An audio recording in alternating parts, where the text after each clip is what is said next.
Hi,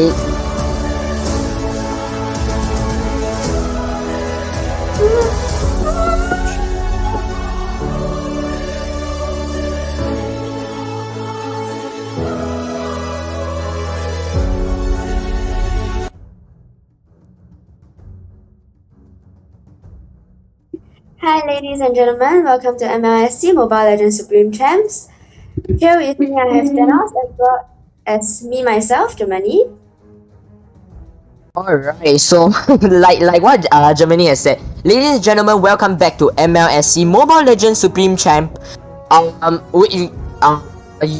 Me and Germany are both going to be your casters for these 3 days, and definitely right here MLSC we have 3 major matches right here, right? We have our first semi-finals, our second semi-finals which will be happening tomorrow, and after that the last one, the finals, which will be happening on Saturday.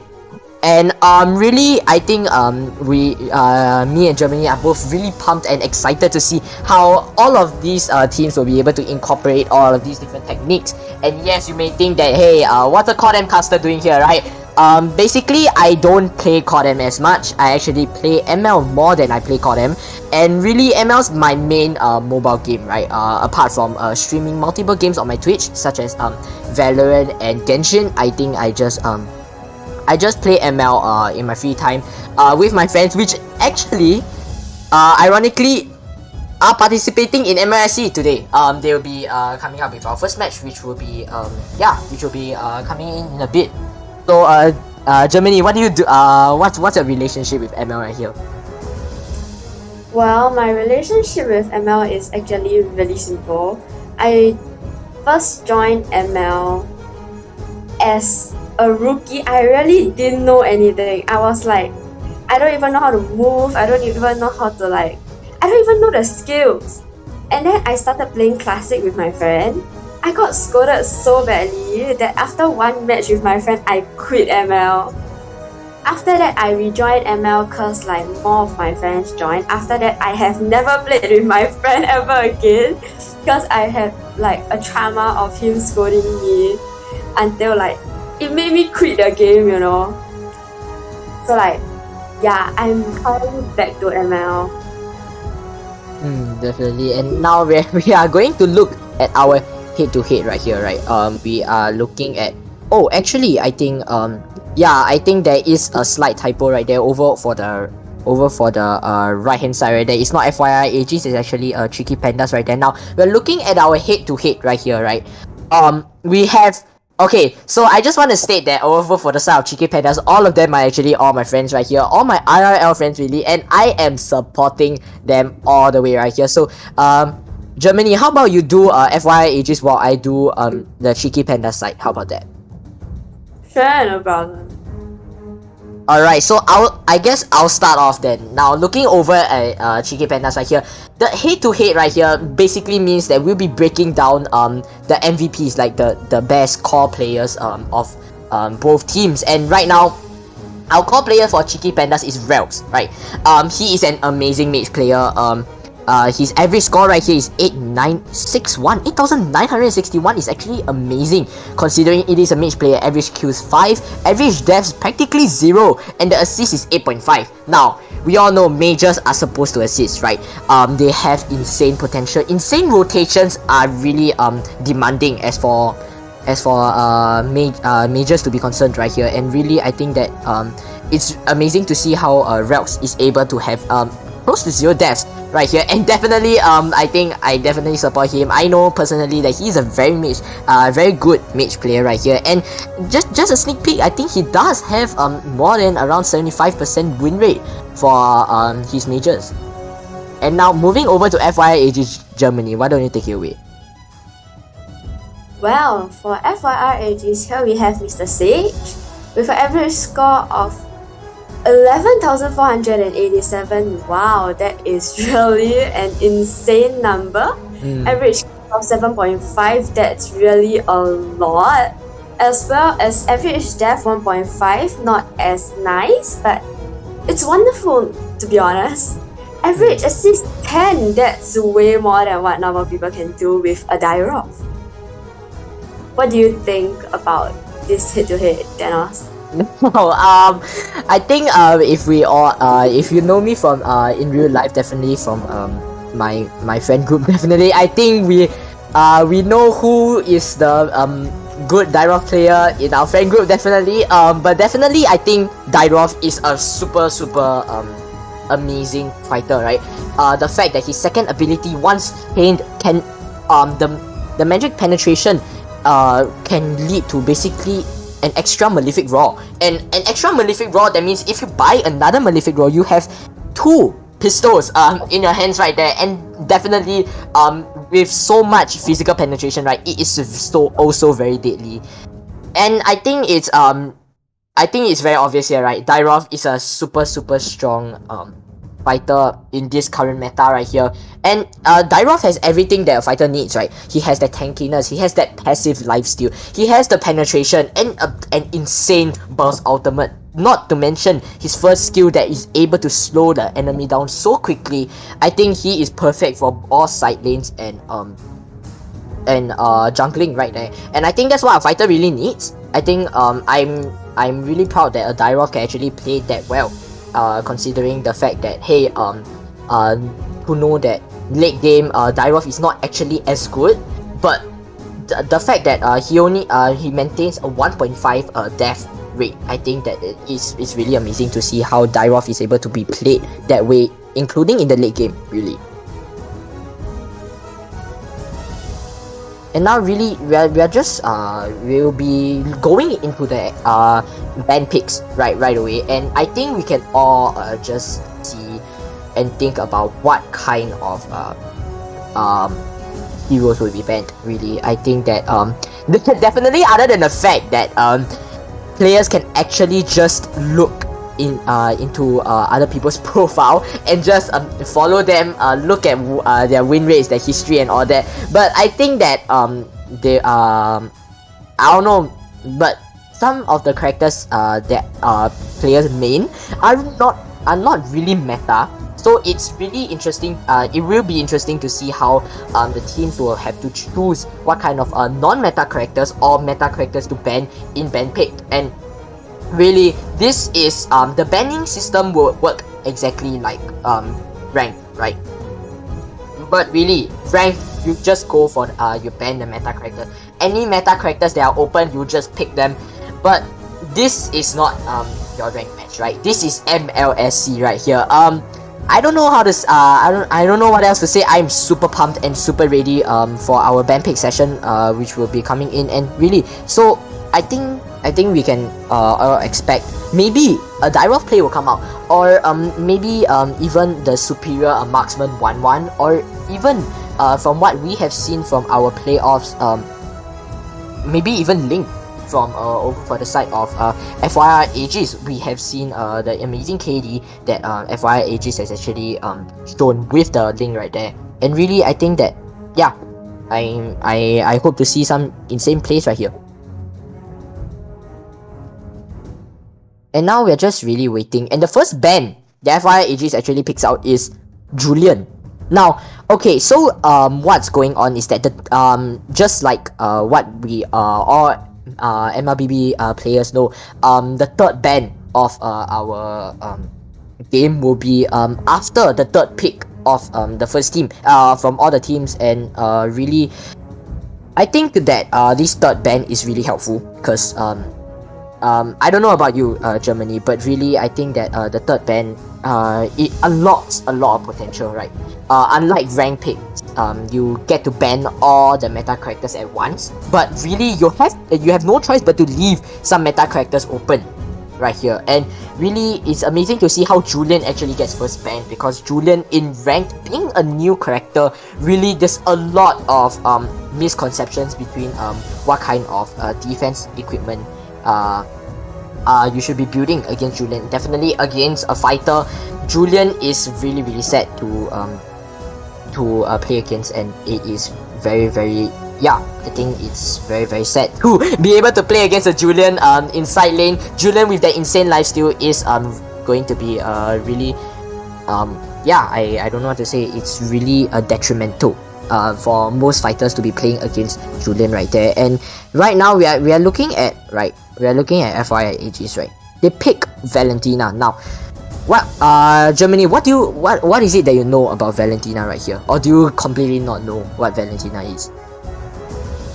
Well, in the introduction just now, I forgot to say that I'm just a very normal, not very good ML player. I only have like 3 hero mastery, and like I'm only good at these 3 heroes. Other than these 3 heroes, other heroes that I play, I really just go spam. I just spam all my techniques.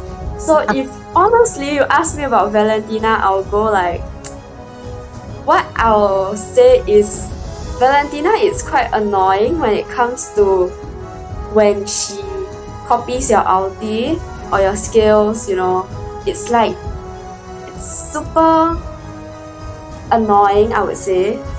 But well, as we can see, we have Cheeky Pandas, your friends, having to pick Dyrov and Beatrix. That is really seems like your team is up for a fight. But as we can see, FYR Aegis, they are lacking back as well. They have a Lance and 1-1. Like what do you say? 1-1 was... Yeah, 1-1 is the superior.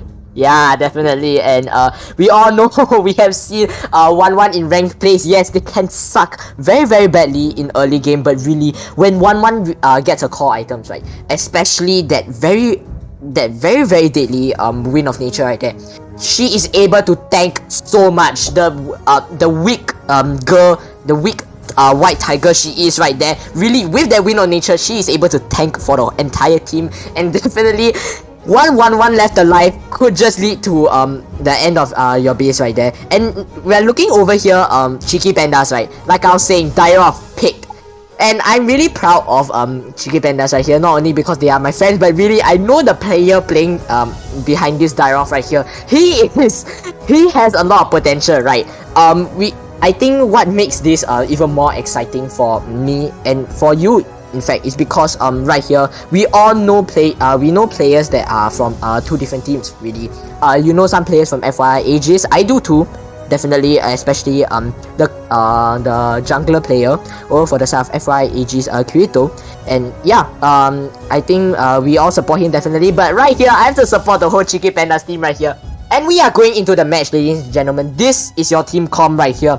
Cheeky Pandas running Chang'e as the mage, Hilda as their fighter, Khufra as their roamer, Beatrix as their marksman, and Dyrov as the jungler. Now looking over at FYI Aegis, they are definitely not lacking behind whatsoever. They have Valentina as their jungler, as their mage, Lance as their jungler, 1-1 as their marksman, Marsha as their roamer, and I think Tamus as their EXP laner. And I think we will just have to see how this game starts off right here. Germany, how about you take us into the intro right here? Well, as we can see, right here we have Chang'e, and we have Chang'e in the bush as well as Valentina against, wow, 2 people right there. I think that Valentina is definitely not on the way to go out of far from her turret, just in case she gets ganked. Really. And well, we can see right here, 1-1 is really moving quite well, because we have Beatrix not really wanting to come out of the turret. And we can see that Valentina isn't really staying or keeping to a lane. Instead, she seems like she's roaming around. Oh wow, we can see that Mr. Sage here is only at half health. What happened at EXP lane just now? Well, we don't know, but we also have... Does it seem like we are gonna have a first blood right here at the EXP lane? We don't know. Well, what do you Man, they're both about? low. They're both low. Yeah, but it doesn't seem like anyone is gonna attack anyone at the same time, but it doesn't look like they're gonna recall. And now we have Vision at the mid lane. Oh. We have Lance gonna chase Chang'e. Is the first blood gonna happen here? Whoa, whoa. And there we have Kirito having first blood for Chang'e. And we have Howie running away with 1 HP. And EXP lane, they just traded each other off right there. I think that's I think that's definitely a sight to see, knowing that hey, Hilda is your favorite most annoying fighter, right? She is able to just regen her shield health in bushes, and that's really annoying right there. The fact that they are both able to trade each other off, I think is a fair fight. And seeing how the emblem, right, if you look very closely, David right here over for the side of Pandas right here, he's using execute, but his emblem is actually the tank emblem right there, and I think that is really amazing to see how he has two opposing tactics put into one character, and I think that's really important. Now, looking just now as I was talking about that, King actually manages, my favorite Dairon player right here, King, manages to steal the turtle, right? The turtle goes over for their side right here, and they are chasing down. David manages to get a kill over on Masha with King getting the assist. Now, it seems that Mr. Sage here has to find a way to just be able to sustain himself against David right here. David definitely does have more EXP, right? And the fact that Mr. Sage the fact that David is trying to freeze Mr. Sage's lane right here, right? This is a very important technique if you are looking over here.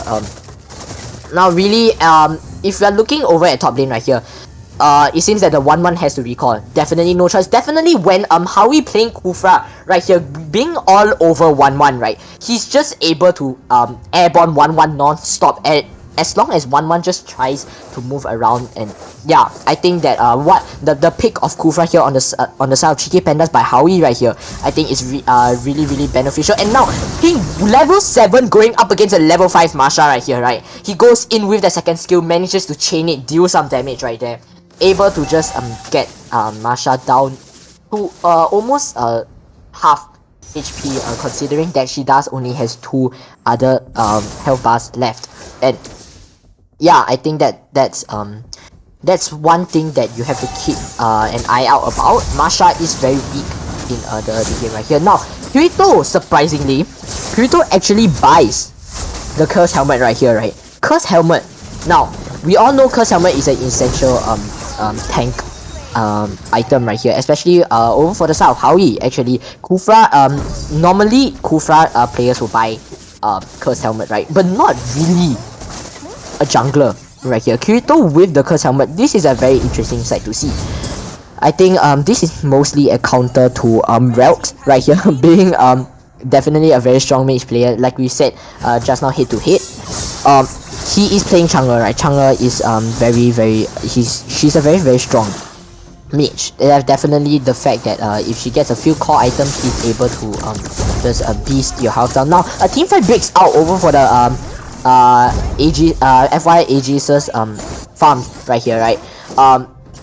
King goes down, Howie goes down, the tank and the jungler goes down. It seems that Ritz right here, he is playing the role of a marksman, right? He's just trying his best to sustain himself right here.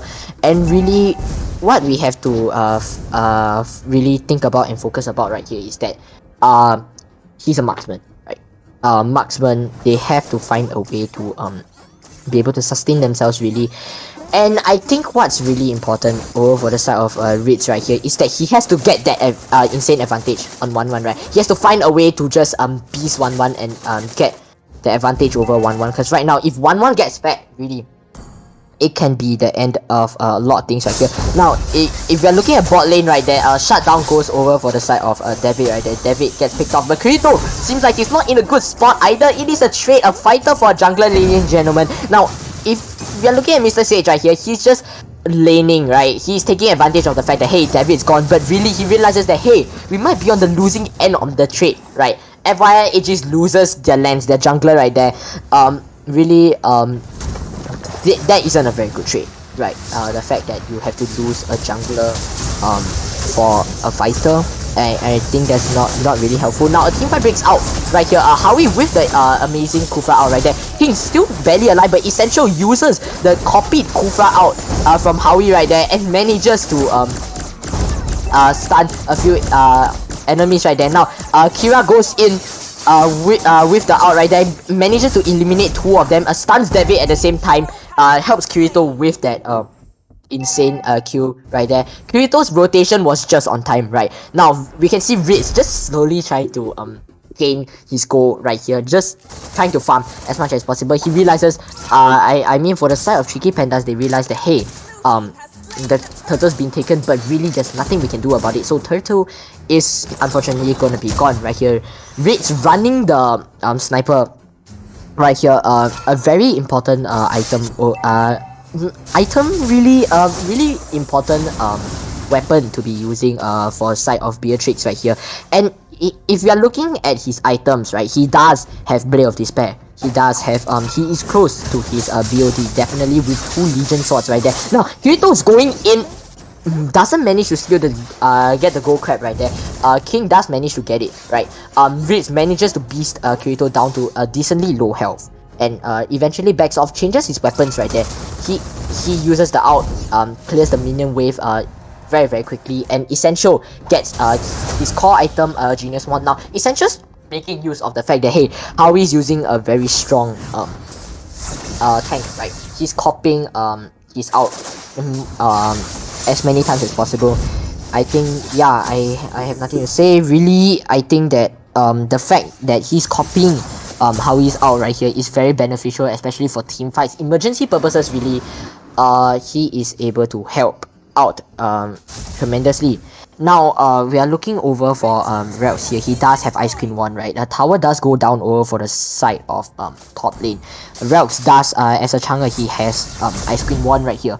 Ice Queen 1 is a very core item, and right now buying Genius Wand right here. Basically, before I continue, how he goes in, gets his health beasted right there. Unstoppable goes for the side of Kira right here. 1-1, amazing 5-0-2, 0 deaths right there. Somehow Panda is very advisable for Pandas right here to actually just put a stop to Kira's reign of terror right here. A 1-1 with the amazing chain outs, right? They have to find a way, and definitely the fact that, hey, 1-1 is so very good in late game with that Wind of Nature right there. He has to find a way to stop it, right? Now Lord is actually being contested right here.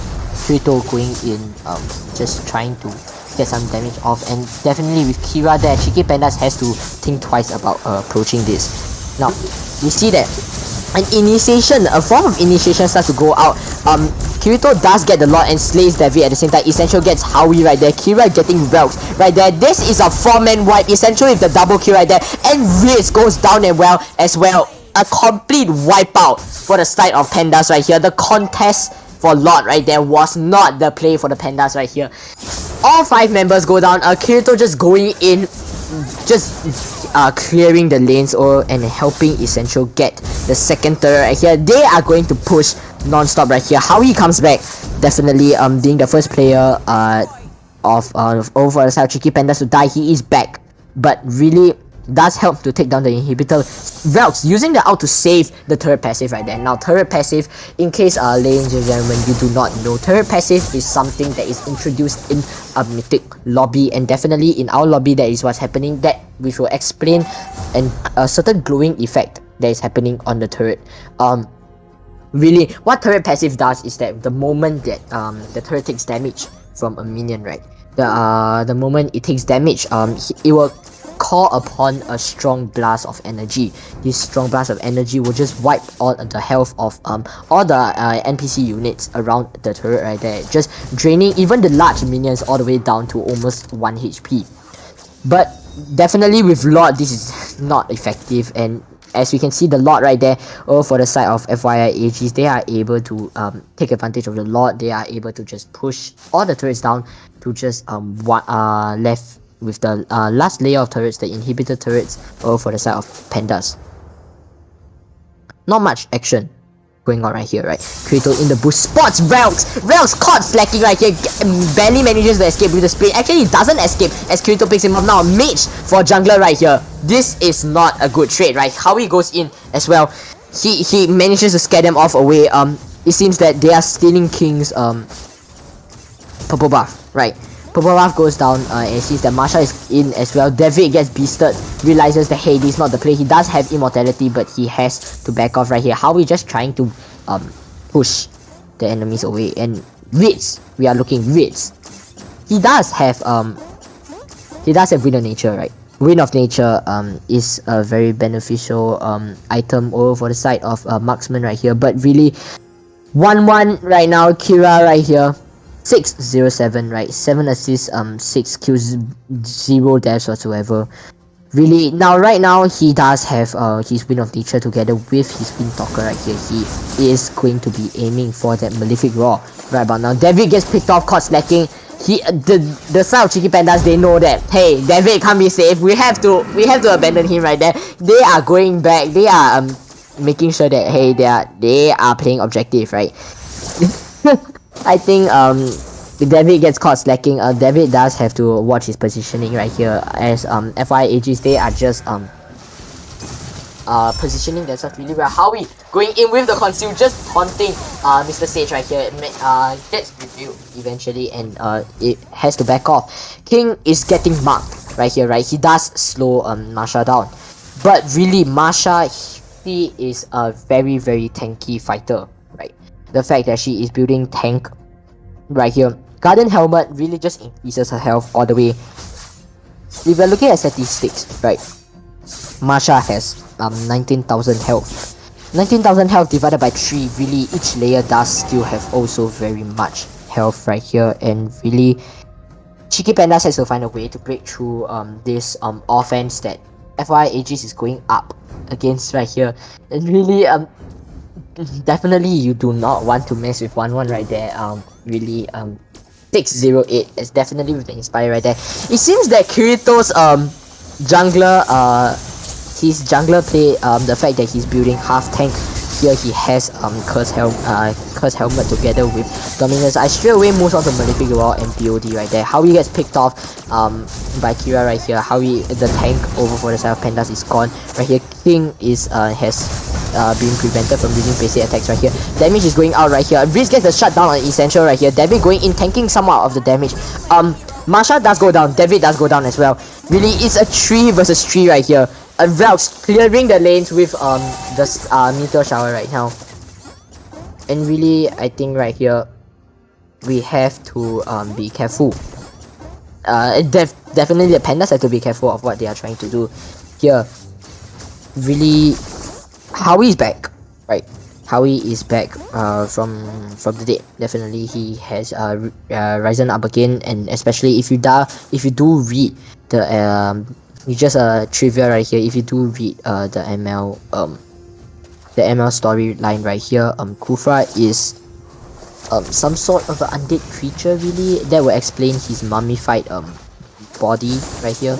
Really, he is back, but really being a level 13 being a level 13 tank right here, as compared to the whole enemy team, actually, the matter of fact is that Kira right here, right? Kira, the 1-1, he is so deadly towards definitely a tank like Kufra right here. You can see from the KD, right? Howie is going 066, right? This is because of the fact that hey, 1-1 is the opposing marksman right here, and I think that really what's important is that Kira has to find a way to be able to capitalize over this. Even though she may not be able to chain everyone, but the fact that she's able to chain the tank right here, I think is really important. Now, if you're looking at the items right here, Relx, Chang'e right here, he does have right, Winter Chantron. Now, Winter Chantron is your basically your immortality, right? If used properly, can be comboed with immortality. In fact, in the very late games, he does have most of his core items right here. He has Ice Queen, he has Glowing Wand, he has Genius Wand right here. He's able to beast down the health over for the side of FYI Aegis right here. But really, Kira, I still have to say Kira is helping the team so very much right here. Ritz has to find a way to capitalize the fact that hey, he has so much damage, right? He has 671, almost as much damage as Kirito right here. A team fight seems to be breaking out right here. Routes with the amazing Winter Chanchon right there, was able to stop interrupt Kira's out right there. Masha gets beasted down to low health. Kira backing off as well. Now the Lord approaches and really together with Ritz, Beatrix, Ultima right here, a team fight is breaking out, right? It seems that they are marking tower right here. Kirito marks the tower, deals enough damage, and there we go, ladies and gentlemen. That is our first game right there. Really, right there, I think it was a sliding advantage over for the side of FYI Aegis right there. They have so many core characters that are being picked right there. They have the 1-1, right? They have the 1-1. They have the Lancelot right there. Over for the side of Cheeky Pandas, really they are not behind by not by a single bit at all. They do have Dairoth, they do have Beatrix, and definitely they have a very strong tank Kufra right there. They are able to actually sustain themselves, but really I think that FYI Aegis took the advantage right there. We really have to think about the fact that, hey, Kirito's Lancelot, right? I think it's really amazing to see how Kirito actually abuses the fact of Curse Helmet, right? Curse Helmet has that that magic defense, right? And the fact that he's able to just deal body damage with Molten right there, the Molten passive over for the side of Curse Helmet right there. Molten passive, he's able to deal sustainably and decent amount of damage right there. And really he moves on to buying Malefic Rod. He buys pistol, right? He has the pistol, he has the POD right there. The damage is there. Really, they are able to just have that early game advantage, right? I think it's really amazing, and definitely we have to give some credit over for the side of FYI Aegis's 1-1 right there. Kira right there. The fact that Kira has such an advantage over the whole team of Cheeky Pandas right there, and the fact that, hey, they managed to sustain themselves to the late game, right? They know from rank plays that, hey, Dairoth is a very strong fighter, yes, but we can counter them by just lasting to the late game, and that's what they did.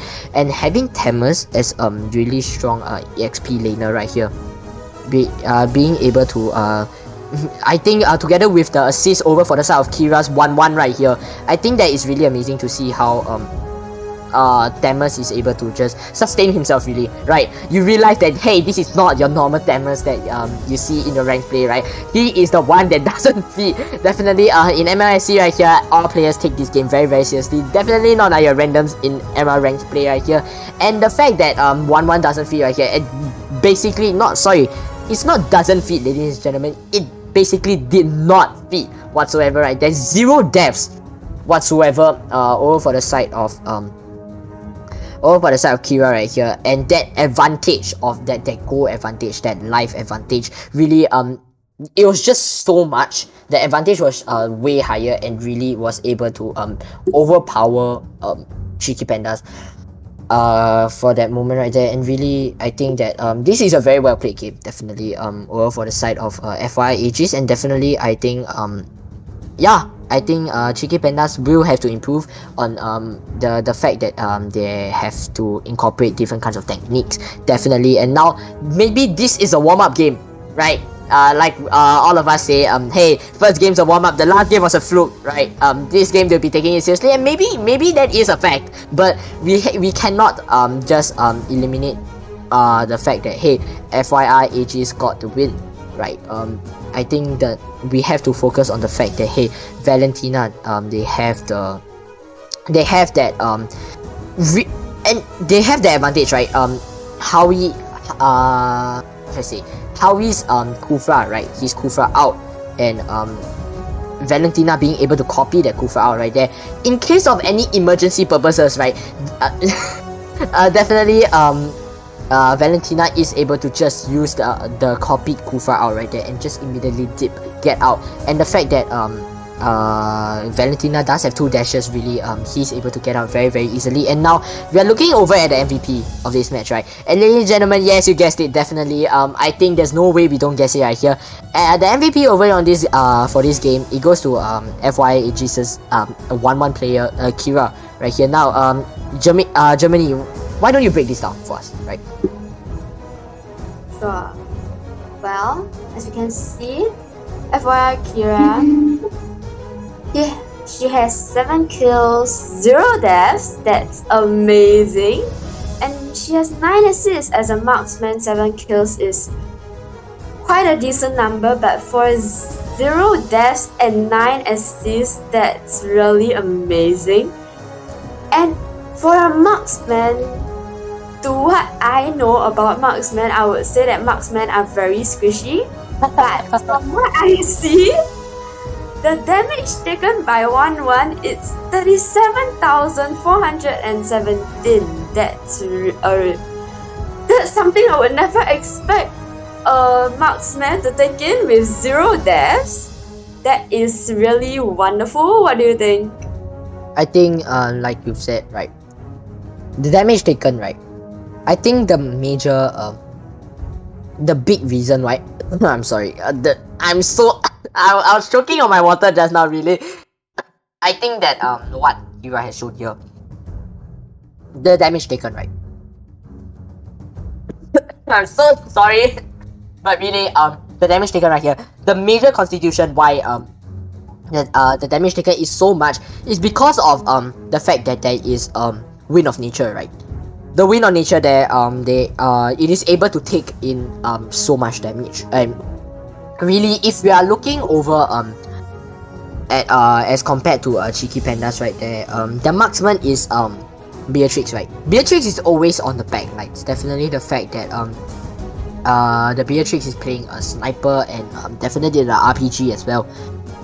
Really, the two most the biggest benefits of these two Beatrix weapons are really just the ultimates. Really, the sniper, the insane range, the RPG, the insane AOE damage. Really, I think it's really very very beneficial. That 1-1 is able to just go in, get some damage deep out, go in, take some damage deep out, and really when, right, if you're talking about Ritz, right, when Ritz uses any attacks on, in fact, even when King, the Tyrov, uses the an ultimate, and really 1-1 is just able to pop the Wind of Nature, right? She's able to just get the Wind Chant off, gets the Wind Chant, definitely manages to dip out, and definitely when she uses the Wind Chant, right, not all the time she has to dip out. She's able to just use the Wind of Nature to just get behind the enemies, pop the weak spots, and with the weak spots right there, she's able to use her ult. And definitely when 1-1 uses her ult, we all know that she's invincible, and being invincible, right, really I think is very very beneficial. That 1-1 is just able to deal so much damage. And right here we have to break down the results, right? We have to give credit to our MVP of the match, Kira, right here. 11.6, that's a lot, right? And that is an insane amount of damage right there. Essential 8.5, Mr. Sage 7.7 with the amazing 9 assists right there. Kirito, definitely you cannot count out the jungler right there with that amazing 8.0 right there. Definitely the fact that he has Curse Helmet and Dominance Eyes, really it seems that he's playing a half tank, half jungler with the damage right there. That is something unique. We've never seen it before, not in rank, not in MLSC, definitely. Yeah, I think over for the side of FYAG, they just all did very well. And considering the fact that, hey, the Marsha over for the side of FYAGs, she has 12 assists, right? Although she does have 6 deaths, but really, she's AR, she is doing her job in tanking. The fact that her Dominance Eyes provides her with the defense and the Dominance Eyes passive right there for the team, together with Garden Helmet's health, together with Curse Helmet right there. She's a very very tanky woman right there. Now looking over at Cheeky Pandas right here, the MVP over for the side of Cheeky Pandas is going to be a King, right? Don't worry. Don't worry, King. You're still my favorite die-off, right? But really, you all have to step up the game right here, man. I don't know what to say. He is MVP 8.5. Right here, he does focus more on damage right here with War X and Bloodless X for sustainability. He does have 2 other defense items with what seems to be building immortality, right? And really, if you're looking at his boots, tough. It's not tough boots, right? Tough boots is normally the go-to boots for a jungler, right? Really, maybe this was something that would have made a difference. Really, maybe this is something that Cheeky Pandas can improve in the next game, but definitely we'll have to find out later on. Rates right here, 6.4 right here, which is really amazing. Now we're looking at the statistics, right? Rates does have the damage, right? 26% is a lot. The turret damage, 5,000, all mostly done by him. And really, mostly, when I say mostly done, I'm talking about the fact that, hey, Cheeky Pandas didn't get much turrets, right? They barely got any turrets, and Rates right here being the sole the main DPS over for the side of killing turrets right there. He does have 69% right there. David did do his part in tanking for the team. Actually, in fact, tanks more than Howie right here, the actual tank over for the side of Cheeky Pandas. 38%. 38% is a lot of health over for the side of Hilda right there. Hilda is supposed to be a fighter that can tank that much, and really, if you're looking at Howie right here, definitely Howie getting bronze right there, it does really mean something. 10% damage. Of course, we don't look at the damage when we are talking about tanking, right? 10% damage. He does have 3% turret damage. His damage taken is only 25%, and 64% is his teamfight participation, and really it's something that can be improved, right? Teamfight participation is something that a tank requires. Definitely for roaming goal, he needs that goal from the assist that he gets to be able to get his roaming passive up right there. And the 46% really, as compared to the Masha over here, 67%. 46 to 67, this is a huge difference, considering the fact that FYI Aegis does has 21 kills, right? And this is percentage, ladies and gentlemen. It means that really, Masha is there for 67% of 21 fights right there, and Khufra is only there for 46%, not even half, right? Or of the fights, 13 fights, and really that means that he's there for probably only 5. If my math does serve me correctly, 5 assists right there. And really, I think that is something that can be improved on, and we'll have to see over during our next game. Yeah, I think it's really amazing to see how and definitely how new tactics can be incorporated, right? I just want to say that the curse helmet on the Lancelot is debatable. Really, Germany, what do you think? Have you seen a curse helmet on Lancelot right there? Honestly, I don't know, cause I don't really play. It's not that I don't really play Lance. Firstly, I don't know Lance. Secondly, I don't really look up much on Lance, but I do know a little about Lance. But I don't think I've ever seen much players playing Curse Helmet on Lancelot. But honestly, Lancelot is really a good hero. It really takes a lot of damage, especially when I'm a damn squishy marksman, aka Layla. Yes, I mean Layla, and I am damn squishy every time I meet Lancelot. My health just goes shoot shoot shoot and I'm dead. Definitely, I think that's one thing that all the marksmen really encounter as an issue in ranked play. Definitely, and I think this wasn't a problem for 1-1, right? 1-1 is able to just get out of there so quickly, especially being a character. Especially being a hyper Dyroth, right? Our also very favorite it's sort of a favoritized jungler / fighter, right? Dyroth needs to get up close and personal to you. Literally, and I mean literally, ladies and gentlemen, he has to use the second ability to bang you, get that physical penetration out, right? He needs to be basically a point blank to you. He needs to be there, he has to be ready, he has to deal some basic damage, right?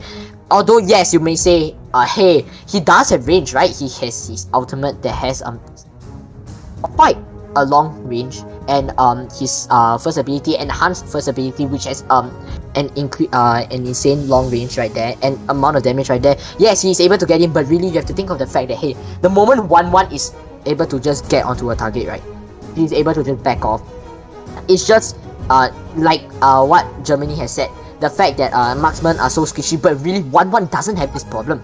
And like we said, this is why 1-1 is the superior marksman for MLBB in general. But right now we'll be going on a short break, ladies and gentlemen. That was our first game concluded right there. Tricky Pandas versus FYI Aegis. FYI Aegis taking home the first win. 0-1 right here. And yeah, we'll be going for a short break, and we'll see you guys back after the break.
Ladies and gentlemen, welcome back from our break, and really that was a very very short break, right? 5 minutes break. I had a fantastic break, right? I was just thinking about the ML match and stuff like that, and really I'm very excited for our next game. What do you do during your break, Germany? I apparently did nothing. I was just sitting down here thinking about. I don't understand ML, but I'm here casting and I'm here watching the match.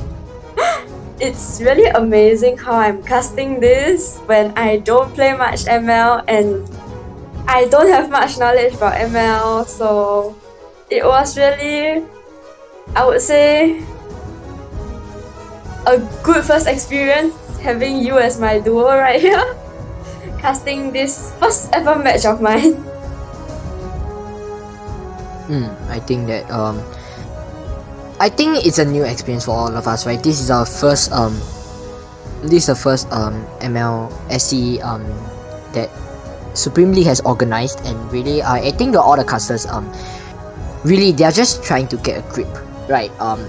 Not all of us have as much knowledge of all the different types of games that Supreme League offers. So really we're all just trying to our best to be able to just trying to adapt to the different games that are there. And really now we'll be heading into our second match. Really, just a recap, ladies and gentlemen, tonight is our first semi-finals, right? Whatever team they'll be playing here, whatever team that wins here out of a best of 5, they will be moving on to the grand finals, right? The grand finals the grand finals will be happening on Saturday, 2 days from now. This is the first semi-finals. Tomorrow will be the second semi-finals, and really I think that I don't know, I'm just really hoping for Cheeky Pandas to get in, but really I think they have to step up their game. Both teams they are very very good, and really I was just looking behind me, I suddenly just heard one of the players from Cheeky Pandas behind me, but really no, they are not here. I'm just hallucinating. I'm too excited for this thing, and really now we are looking at head to head, right? How about we do the same thing that we did just now? You break down FYI Aegis and I'll break down Cheeky Pandas. Sure, no problem. Alright, now looking over at Cheeky Pandas right here, we have King, right? My all-time favorite Direwolf player right here. he is the MVP for last game. Cheeky Pandas right here. His average score, right? His average score is 9,944, right? That's a very nice number, right? Really 994 for really the damage is there. As the jungler over for the side of Cheeky Pandas right there, he has damage, which is very very good. And now we are looking over at the fact that he has 6 average kills, 3 average deaths, and 5 average assists. And really 5 isn't a lot, right? Maybe it's this is because of a lack of communication over for the side of Cheeky Pandas right here. 5 isn't a lot, and definitely you have to think of the fact that hey, Cheeky Pandas didn't even get that many kills either. They have 13 kills in total. And the fact that right, King right here, he has 6 with 6 plus 5 right here, that's 11 out of 13 team fight participation right here. That's close to 88%, right? And really we have seen from our results breakdown right there, he is the MVP for this team, and he has to, maybe it's because of the fact that 1-1 was so superior in that game right there, they have to find a way to counter it, definitely. Now how about you take away FYI Aegis right here? Well, as we can see, FYI Aegis, it's definitely 1-1 Kira. It's so superior. I really have no idea how to say this, because it's really just, it's like the best marksman out of all. And well, let's take a look. The average score is literally 12,992. Wow, that's really just a lot. And the average kill will be 7, average death 0, assist 9. That's really just a number that will, I guess I can never reach. 0 death is so hard for me. especially when I play marksman, it's really just I'm so squishy. There's no way I can't get 0 deaths. 0 deaths is so easy for me to not have it. But like 7 kills, don't say I rarely even have 1 kill, you know? 1-1 is like, it's so hard to even play 1-1 for me. Honestly, all I'm gonna say is just like 1-1. When I played 1-1, all I did was spam skills, and I don't even know how does 1-1 out even do. That was when I started playing for not long, but until now, I still don't know how to activate 1-1's out. I think there is I think that's a fair point to bring about. 1-1, if you're looking at how complicated 1-1 is, right? She has the weaknesses. Definitely the weaknesses, not to the character. Definitely, we're talking about the 1-1 passive, the weakness right here that is applied to the enemies right here. This complex mechanic of the complex mechanic of how the weaknesses work. The fact that you need all 3 weaknesses to be able to get your ultimate to work properly, and I think that is a fair point to bring about Germany. Really, for 1-1, you have to be able to pop all the weaknesses to be able to use out, and definitely without your basically 1-1 without out, she really does only have 1 skill, right? Her first skill. That's really the only skill that is that 1-1 can use freely. Definitely, you may say, hey, yes, there is a second skill right here, but really, the second skill is just a skill to remove the cooldown. And definitely, when we say that, when you remove the cooldown, the one time you press the button, 15-second cooldown, right? That is completely insanely long. The only other character for a skill, like a skill that is non-ultimate, there are not many characters that have as high cooldown as what 1 second ability has. I think if anything can pop up of my brain right now, right here, the only other character that has ability that has as much cooldown is Ling. Ling's first ability, when she moves around the he moves around the walls, over the walls, and really once he gets off the wall right there, he is able to just have and enter that 20-second cooldown right there, right? And 20-second cooldown, that's why I'm a very bad Ling, ladies and gentlemen. I cannot play Ling whatsoever. I don't know. Cheeky Pandas will be quoting me on this. Yes, I cannot play Ling whatsoever. Ling is a very difficult character for me to understand, definitely, and the fact that the cooldown is so long, it's something that players really have to get used to, right? And we're looking at ban picks right now. Cheeky Pandas actually banned Ling right here, right? While of course the updates are a bit slow, ladies and gentlemen. I will be filling you in right here. Cheeky Pandas, they banned a Ling. They banned a 1-1 right here, right? The Ling and the 1-1 ban. The 1-1 ban, we definitely know why. From last game right there, the 1-1 ban is very, very set. I think it's set in place, right? The 1-1 ban is a no question, definitely. Then over for the side of FYI Aegis right here, they actually have Julian banned together with Akai. Now like what they have said, really, the mascot over for the side of Cheeky Pandas gets banned. I think there is a fair reason why. We have seen in Royal Rank plays, Akai Jungler is a very, very big burden over for the opponent's team, really. And right here, we are looking at the ban over for FYI Aegis again, the third ban, in fact. They actually banned Karina. Now, Karina, we have seen Karina in rank play. Like we said, the tank meta, right? This season's meta is all tank, ladies and gentlemen. Jungler tank, right? Fighter tank. You're tanking in EXP lane. What are you doing right there? Really, they just don't want any type of shenanigans to be in the game right here. So they are banning Akai. They are banning Karina right here.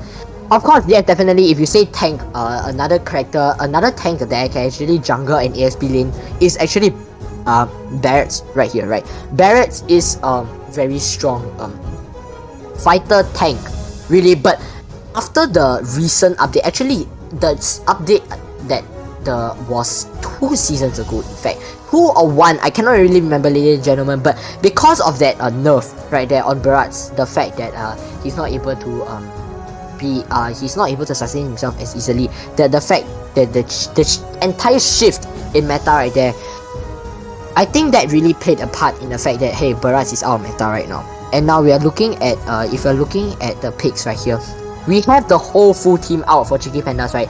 Xavier as the mage, definitely we can already guess who's playing Xavier right here. We have the tank being Tigreal, we have the marksman being Clint, we have Dairoth and Belmont. Now we have to think about this, right? Which is the jungler and which is the side laner, right?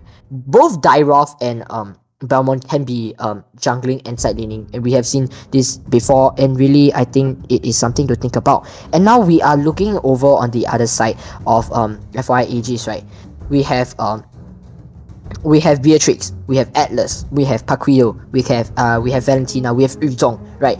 This is actually a team that is set to win right here. This is a very, very strong team. In fact, if we're looking at FYI Aegis right here, they are set to go.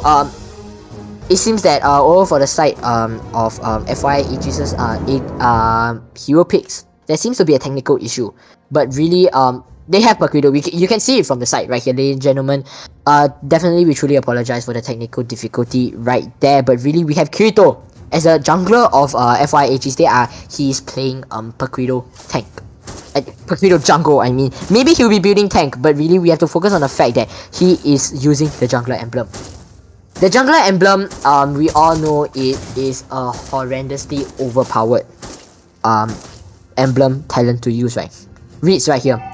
Gets the first wave of minions right there, and is now taking the gold crab, really. But if we actually look at the minimap, we can see towards mid lane, it seems that some form of an invasion had occurred over for the side of Tigreal right here, Howie right here, invading, but really he's not able to get as much value as you would expect. Now, if we look at the spells right here, the battle spells right here, Relx is having Purify, right?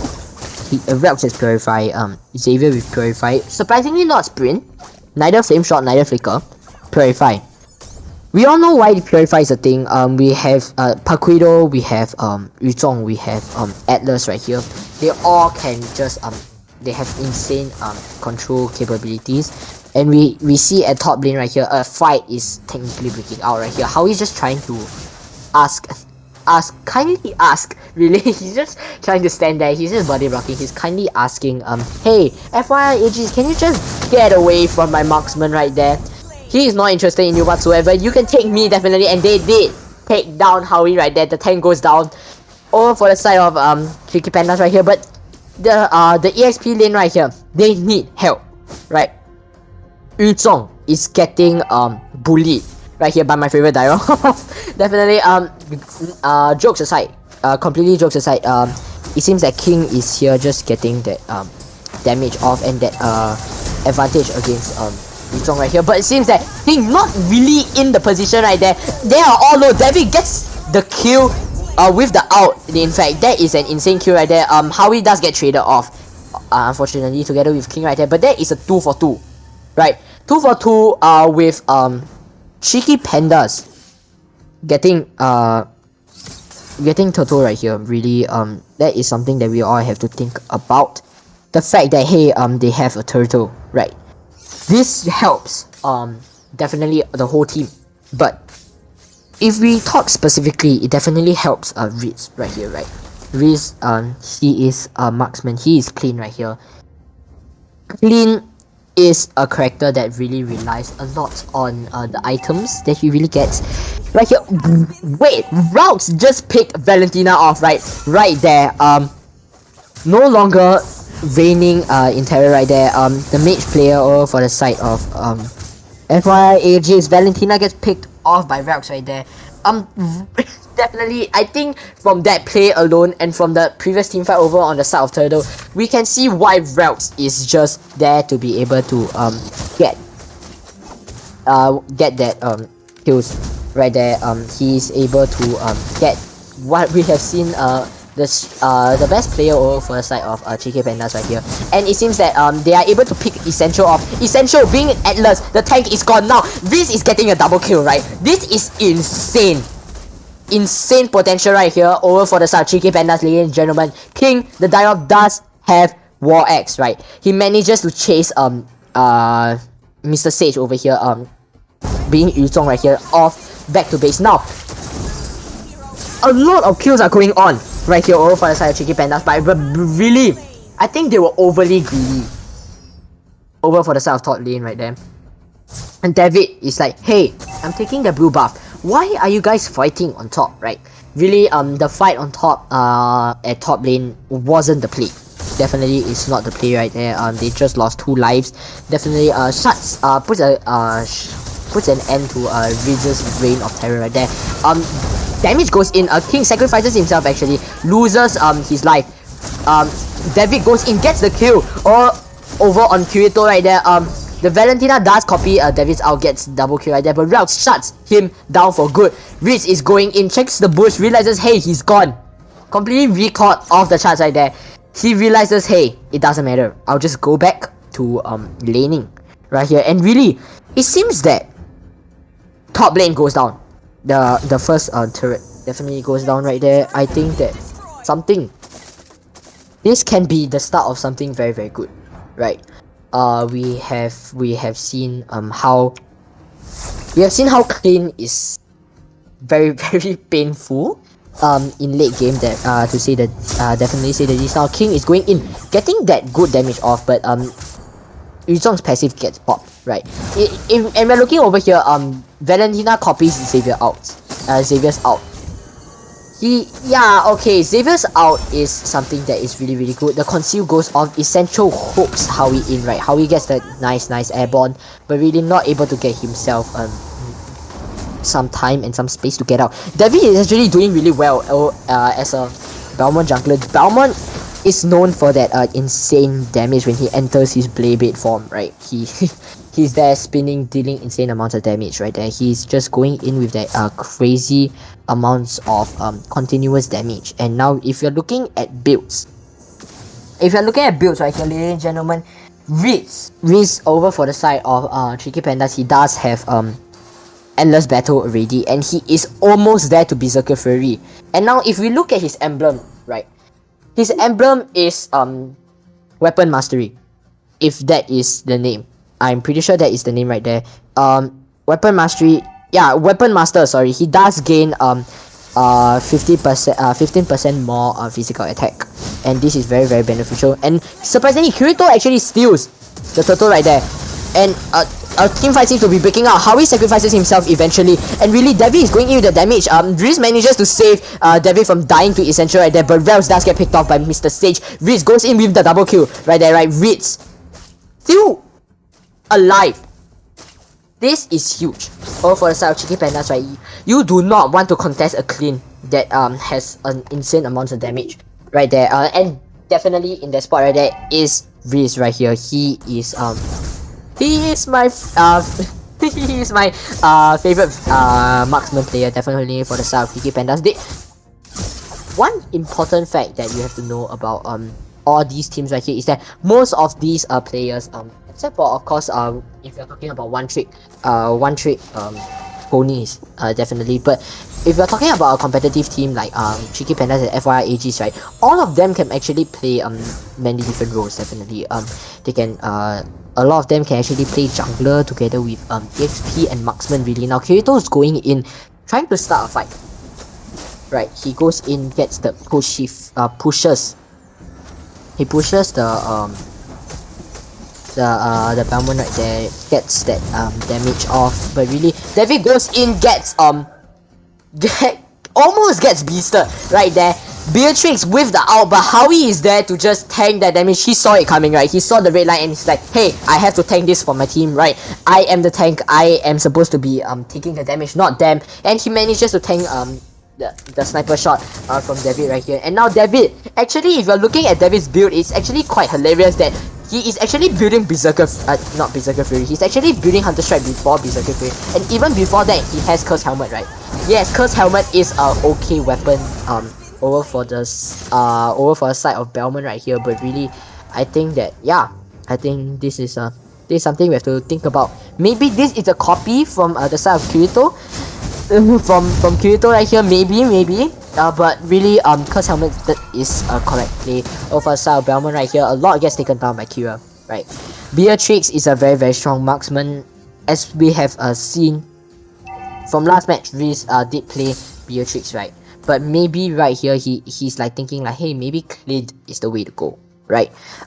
If you're looking at builds right here, it does seem that most of FYR's players, they all have way more gold. Not way more, but more gold than the players of Cheeky Pandas right here. Actually, Relx gets picked off by Valentina right here.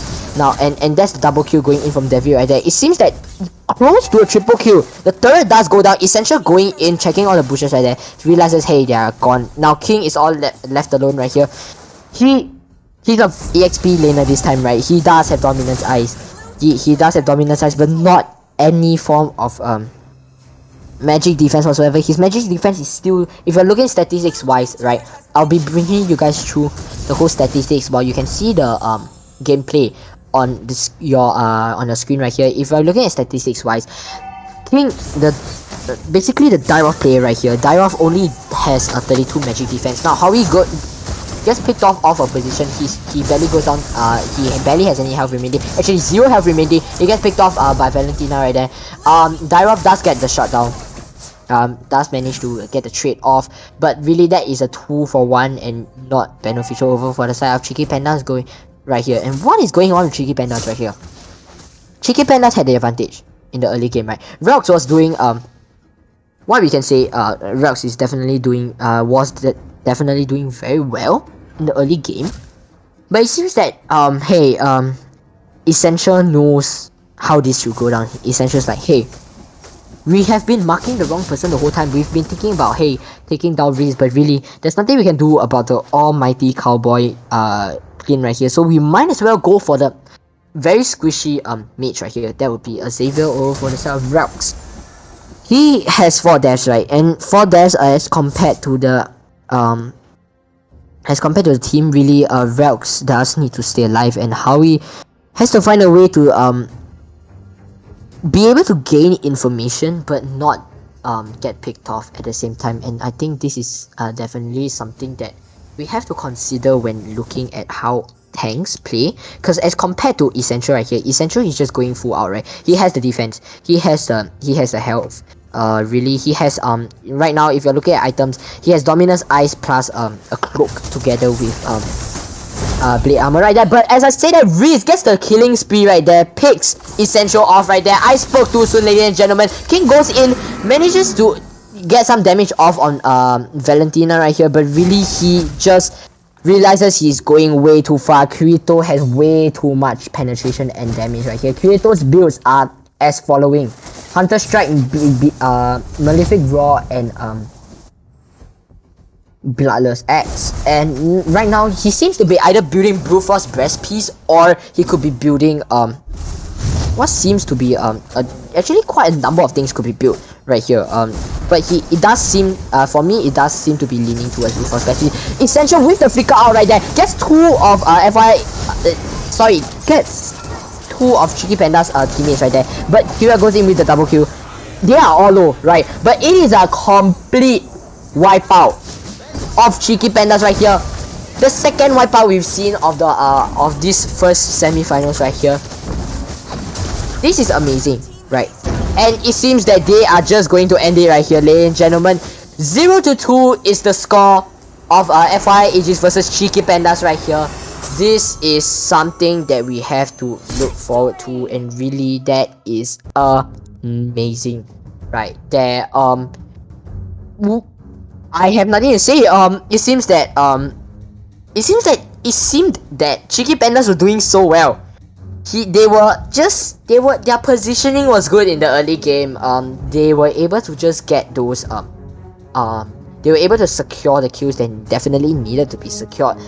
And really, maybe the fact that hey, Essential got his core items, right? He has Blade Armor, he has Dominus Eyes. Maybe because of that, he is able to just go in with a whole lot of confidence, right? He's able to just go in, get the damage off, just be able to just get so much area for his team, get so much information. A lot of map awareness is going on for the side of FYI Aegis right here.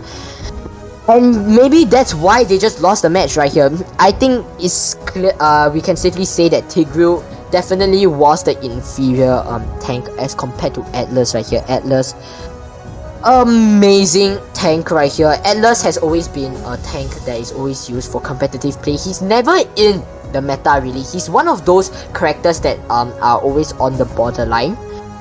You can compare it to characters like you can compare it to characters like Kagura. And really before that I mean, you have to think that Kira is playing Beatrix, right? He knows that, hey, I can take advantage of this, right? Riz is clean, yes, Riz is clean, but really he is not able to do much if I pick his teammates off. So Kira is just going in, get the damage done. The damage is there. He is able to just get so much.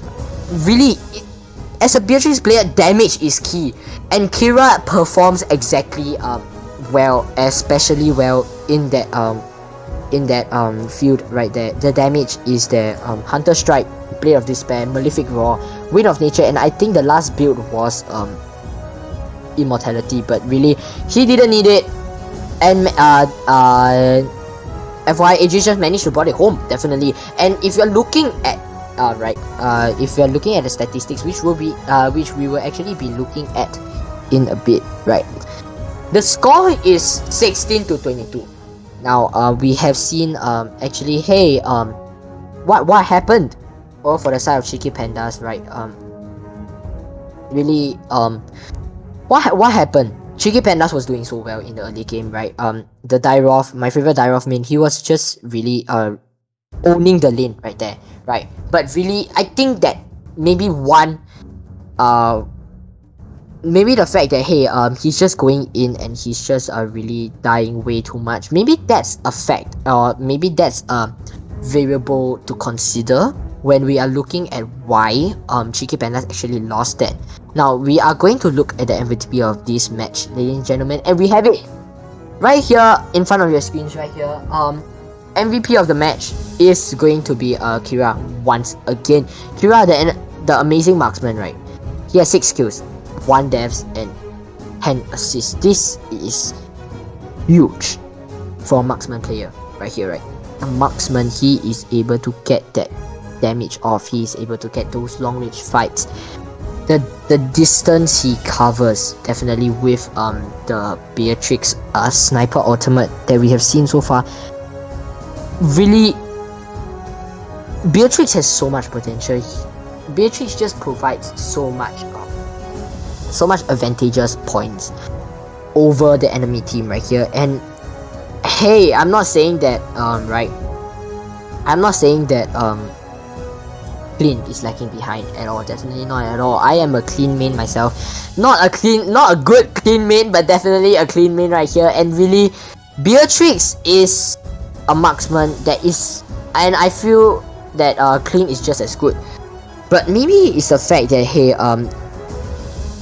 he was able to get so many kills right here. 6 kills right here, 10 assists, and barely any deaths. The fact that the deaths is only 1. Really, I think that this helped the side of FYI Aegis a lot. Definitely being the MVP, right? I think it's safe to say that this game was a very once again another very well played game. And we'll look at the match results, right? We'll look at the match results now. Wow, that is a lot of things to break down right here, right? Now, okay, we'll just go over the winning team first. We have FYI Aegis, right? They have 10.5. Kira 10.5. Like I've said just now, the Hunter Strike, the Blade of Despair, the Malefic Roar, the Wind of Nature, and what seems to be either Brute Force Best Piece or Immortality right there. He is set for late game, right? He is there, he is ready, the damage is there, and it is amazing to see how he has 10 assists on top of the 6 kills right here, right there. Now, not that far behind the Valentina right here, 9.4, very, very good. 7 kills, 3 deaths, 10 assists. 10 assists is what you will be seeing. Valentina seems to be picked very, very often over for the side of a mage on FYI Aegis' side. Maybe this is something for Cheeky Pandas to consider. Definitely, maybe banning Valentina might be the play, just like in ranked games. Maybe. And definitely the jungler cannot be excused. Kirito right there. With actually blue retribution, right? That's ice retribution right there. The movement speed that will be slowed. That is very beneficial over for the side of FYI Aegis right there. 9.0, amazing. Essential. What I feel is truly the MVP of this game right here. He initiates and opens up so many fights. He starts a war, and really that is what helped. One kill, 6 deaths, and 20 assists. And really, I think that yeah, I don't know what to say. That is really amazing. And Mr. Sage with 6.0. Now we are looking at the stats right here, right? Relx, 34%. Yes, that is good. We have seen the KD of Relx at the start of the game here, right now. 34% right there. It is amazing. Yeah, I am really proud to say that hey, this mage is doing very well. But really, if we look over on the other side, Valentina with 33%, not that far behind. Not as far as you would expect, ladies and gentlemen. Riz does have 25% damage dealt with clean right here. Kira not that far either, 24%. Dairoth right here, 22%, way more damage than Yuzong right here, and but really David 15%, Kirito 20%. We all know that hey, Balmond is a super superior jungler for early game, definitely. And towards the late game, when everyone has a Dreadnought, they have Anti-Curates, they have Dominance Eyes, plate armor even for the side of Essential right there. That is amazing to see how FYI Aegis knew what they were going up against when they saw the Balmond. And Essential he didn't even care about the like, he was building Athena Shield halfway through, and he didn't even care about the Athena Shield no more. He just went over to kill David's physical damage right there with that plate armor. That is amazingly well played right there. Essential 95 teamfight participation right there, as compared to Howie right here, not doing as well as you would expect from a successful roamer right here with 63% teamfight participation. Really, this is something that I think right now the score is 0-2, right? We will have and the match was only 13 minutes long. This is amazing. FYI Aegis was definitely playing for objective. They knew what they were going up against. They knew hey, we have to take advantage of the fact that Balmond isn't a strong character for a late game, and the fact that hey, Dairoth, he's going into the team fights but really not being able to pick off the correct players. He's, like I said, when he uses his second skill, he chains a wrong character, right? And that's it for Dairoth right there. He can get picked off, beasted down very, very easily. And I think it's very unfortunate to say that FYI Aegis knew what they were going up against. They saw that hey, there were so many early game characters. Why not just be able to get a wipeout? And how about we just end it there, right? No questions asked. They just really did very well for that game right there. And I think it was really well played. Right there, the score was 0-2. Cheeky Pandas versus FYI Aegis. And remember, ladies and gentlemen, this is a best of 5 game, right? Semi-finals is a best of 5. That means that FYI only needs one more match to just take it home, right? One more match is all it takes. And really, I think it will definitely be beneficial for Cheeky Pandas to be able to know what they are going up against, especially seeing and learning from what FYI has done from their previous 2 matches. they need to be able to just mark the correct people. They need to be able to mark the mage. They need to be able to mark the marksman and mark all the squishy characters. Definitely the fighter. If a Dairoth play is going to go right, it definitely will start off with going up against the correct opponents. I think this is something that Cheeky Pandas can take note of, and really I think that it's something that they have to think about. Definitely the fact that FYI Aegis is also superior, and we really have to give credit to the fact that Kirito is just playing and they're just playing very very different tactics, right? They're playing out of the box, and he's thinking out of the box. Definitely for the first match we've seen Lancelot close helmet. I have no idea what that was, but it worked. All right, and right here we have seen the Paquito. Paquito is a very strong fighter right here, right? Paquito is able to just take so much damage off right here, and really yeah, definitely. And right now we'll be going on for a short break, ladies and gentlemen. We will be back for round 3 match point right here over for the side of FYI Aegis. Now right here it is Cheeky Pandas versus FYI Aegis, semi-finals 1 of Mobile Legends Supreme Champs, and we'll see you guys after the break.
Ladies and gentlemen, welcome back to Mobile Legends Supreme Champs MLSC right here.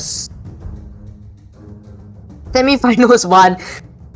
I'm sorry, I need to catch my breath after that game right there. That game was definitely, to say the least, unexpected, right? We just went for a break, and really, I think that I'm really amazed to see how FYI Aegis, they knew what they were playing for. They played for objective, right? They knew that, hey, we are not going to let Cheeky Pandas come back whatsoever. They are just going to be there. They're just gonna take down the turret right there. No chances given. Just win it all. And really, I think it's something to think about. Definitely. And we'll be looking into our head-to-head in a bit right here, right? We have to see here. Really, our head-to-head. We'll go over both the characters right here, right? Same thing. How about you do FYI Aegis and I'll do Cheeky Pandas right here. Sure. Alright, now looking over at Cheeky Pandas, right? Grease. Now, he's my I don't know. I know him from in real life. If you really if you hop into my streams right here, this is Ken right here. He is my favorite marksman player. He is part of our Valiant trio right here. He plays ML as well. I play ML with him. He is a marksman. I mean, he knows how to play marksman really well. And definitely, if you're looking over here, average score is 9,140. 524. Now 524 ain't that bad, really. If you're thinking about kills wise, participation wise, damage wise, 524 is definitely substantial.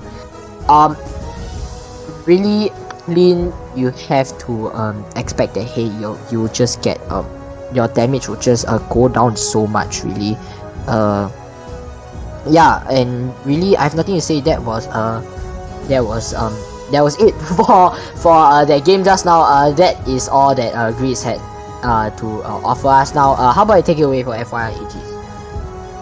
Sure. Once again, we have Kira here for FYR Aegis. Average score is still a 5-digit. It's 10,972. That's I would say a very nice average score. And average kill will be 6, average death 1, and average assist 10. As a Beatrix marksman having 10 assists, that is, I would say, amazing. Because, well, as a marksman, I would say that the damage should be dealt, and there should be, not really there should be, but normally there is more kills. But here we have Beatrix being a marksman having 10 assists. It's really just shocking, very shocking. And I feel like Kira is really a very wonderful player. What do you think, Thanos? I think definitely you are not wrong at all. Kira, he has 2 MVPs, right? What? I want to know, right? Kira, he seems like he knows what he's doing. His marksman capabilities are insane, really. And maybe we should go find out from Kira one day, like, hey, what do you eat for dinner? What do you eat for lunch? What do you eat for breakfast? Because damn, I wanna be as good as a marksman as him. And really, something to think about, like right here, Kira, he plays meta marksmen, right? He plays 1-1, he plays Beatrix. If Cheeky Pandas ban 1-1, he plays Beatrix. If they ban Beatrix or pick Beatrix, he plays 1-1. What's next? Clint, Broody. We really have a lot to expect from Kira right here. And like you said just now, this is a very high score that Kira has gotten right here, and really, it's amazing to see how much damage a marksman like him can deal. And yeah, I think we have to see what he'll be playing in the next game. Really, I think I expect great things. Definitely, I have a lot to expect from Kira right here. And now we are looking at we go into our ban picks right here. right? We have come to the conclusion that hey, way too many technical difficulties have been occurring on that side of the overlay. So we'll just use the in-game overlay for now. Of course, once again, we truly apologize for all the inconvenience caused. And now we're looking at the first ban, Akai, right? Actually, not the first ban, really. The Link was the first ban, right? I think over for the side of Cheeky Pandas, they realized that hey, Kirito is he plays Link really well. Definitely when we can see from round 1, which was actually played off stream, Kirito played 1-1. He was very good at it. So I think they're not gonna take the risk. Now once again, the mascot over for the side of Cheeky Pandas gets banned by FYR. Akai goes out, Julian goes out, and 1-1 goes out. Now, unfortunately, we're not gonna be able to see any Julian plays, right? Julian seems to be a very strong he's Julian's a really strong fighter, and really if you think about how Julian can be used as jungler as well, really something to think about, definitely. Now Reeds, he seems to be angry. He seems to be like, hey, if he plays right, if he can play Beatrix so well, I'm just gonna overpower him. I'm playing Beatrix as well. I'm not giving any chances whatsoever, right? So right here, he's going full tryhard. He gets the Beatrix pick right there. Relx does get his Xavier right here. Valentina gets picked over for the side of the mage once again. Now Mr. Sage going in with the Dyrop this time. No more Dyrop over for the side of King right here, right? And Kirito goes with the Lancelot once again. Curse Helmet, maybe another Curse Helmet will be appearing. Hey, we will never know. And now David, actually King ups David right here. David playing Karina. Now Karina, we all know Karina. Wow, Karina is a very sad character to be going up against, especially if you're a more damage based character like Lancelot right here. Definitely, I think Curse Helmet will be beneficial for Kirito, definitely, because taking down David will be something very important. Diggy goes out. Now I think FYR, exactly like what the pandas have actually done. FYI has analyzed it. They have looked through what happened in round 1 when our first eliminations actually happened in a best of 3. They realized that hey, Howie actually played Diggy in that game, and really Howie was just raining terror all over the map with his Diggies, bro. He has the hours, he has the bombs, right? He has his clock to turn back time, remove all the CC right there. This is huge, right? This is an amazing ban. We can see right here that they are definitely countering Howie right here, and the ban of Atlas right there. It is a ban to counter Essential. But what tank will Essential be playing? Lolita. Now Lolita is a very strong tank right here, and wow, we have Phoveus without any question or any hesitation whatsoever. He locks Phoveus. Now Phoveus, we all know Phoveus is a deadly character. He is able to just go in, be able to jump on anyone that uses any sort of blink abilities, and really we have to see how this will be used, right? Right now, FY Aegis versus Cheeky Pandas 0-2. This is match point. This can be just over right here, right? We have to see how FYR Aegis will be able to shut down and take advantage of the fact that hey, we have Lolita, we have Carry. Carry is a humongous counter against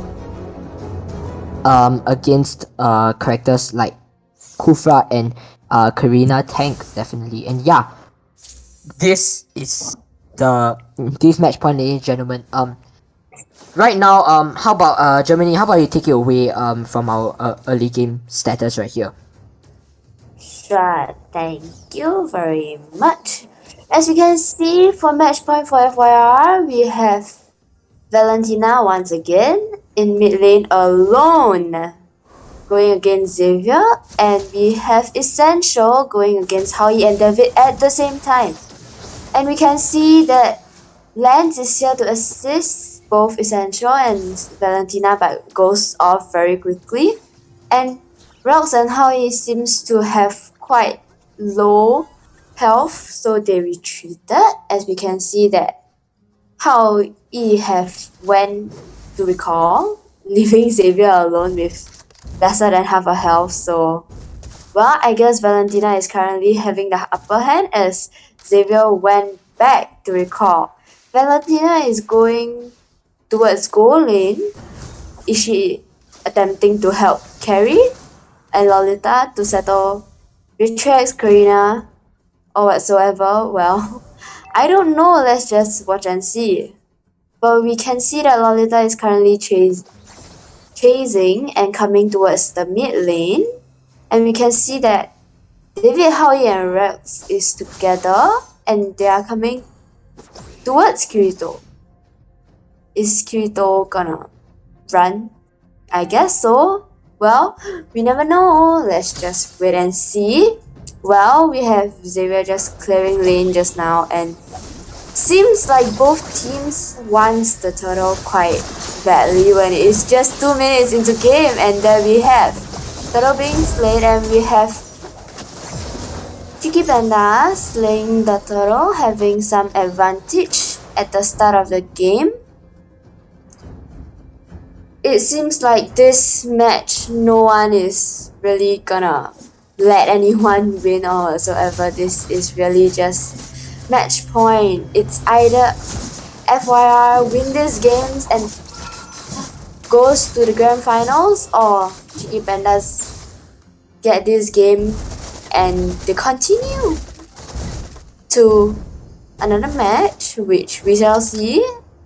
Is FYR gonna give Chicky Panda this chance to win or have a comeback?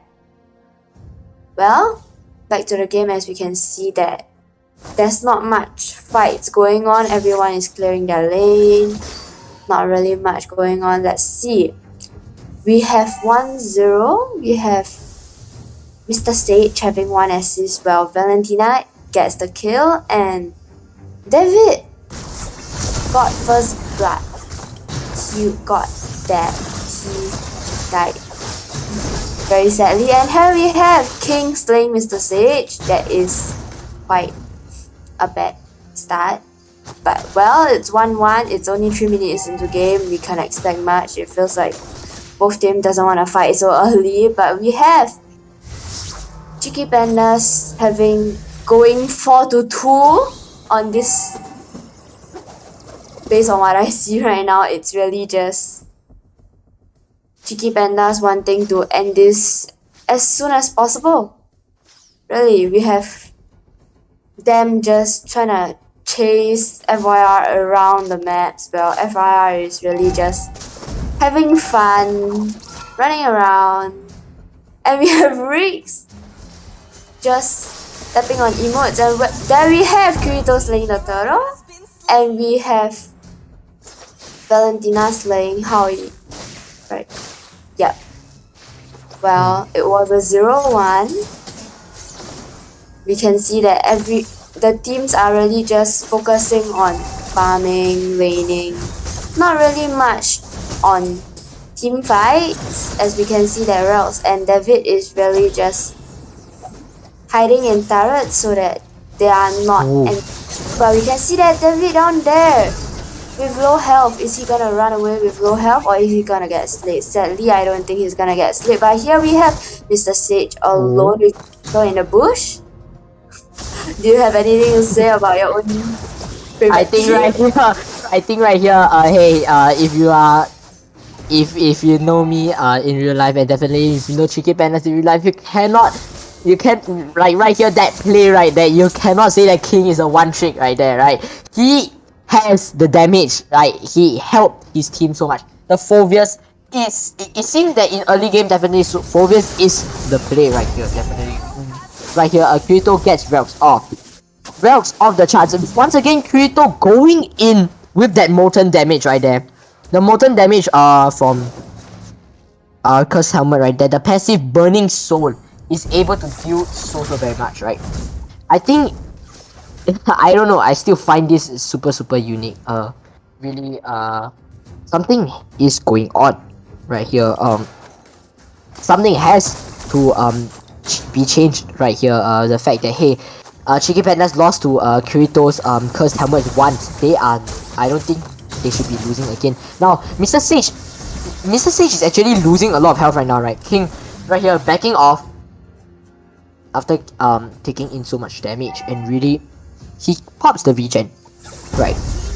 He pops the regen. Kirito gets slain. Kirito gets a slay on David right here. David gets picked off. Out of positioning right there. Kufra is a very weak tank in the early game. If we are looking statistics wise right here, right? Kufra at this point, he has less health than Lancelot. He has less health than Valentina right here. Less health than Dyrov right here. Kufra is very weak right here in the early game, and we all know that hey, Kufra is super strong. Definitely towards mid game, but it seems that Kira right here playing carry, right? Carry is a very strong marksman, right? She's able to pop true damage. The true damage completely ignores all the physical defense right here. Lolita with that amazing stun right there, with the copy Kufra out right there.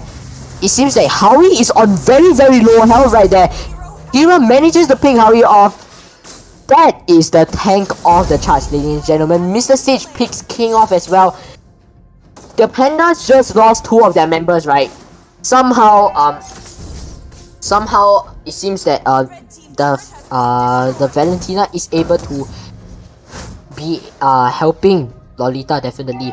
That continuous stun right there, that teamwork, that synergy that FYR Aegis has performed right there, and it is amazing. Riz goes in with the damage, almost killing Kira, but not quite landing all of his shotgun pellets right there. Now Kirito gets his killing spree on, right? He picks Relx off once again, and Relx seems to be the member that is always getting picked off. A David getting out alive. That is an amazingly timed gank on mid right there. They are here to end this game. FYI Aegis, they did a 3-2-1 strategy. They went in and they went in good. They went in, they got a kill. They got 2 kills actually, and they get out. And really, that's amazing, right? What is going on right here? That gank, that amazingly timed out over for the South Essential right here. Essential, it seems that Essential is a very strong tank player.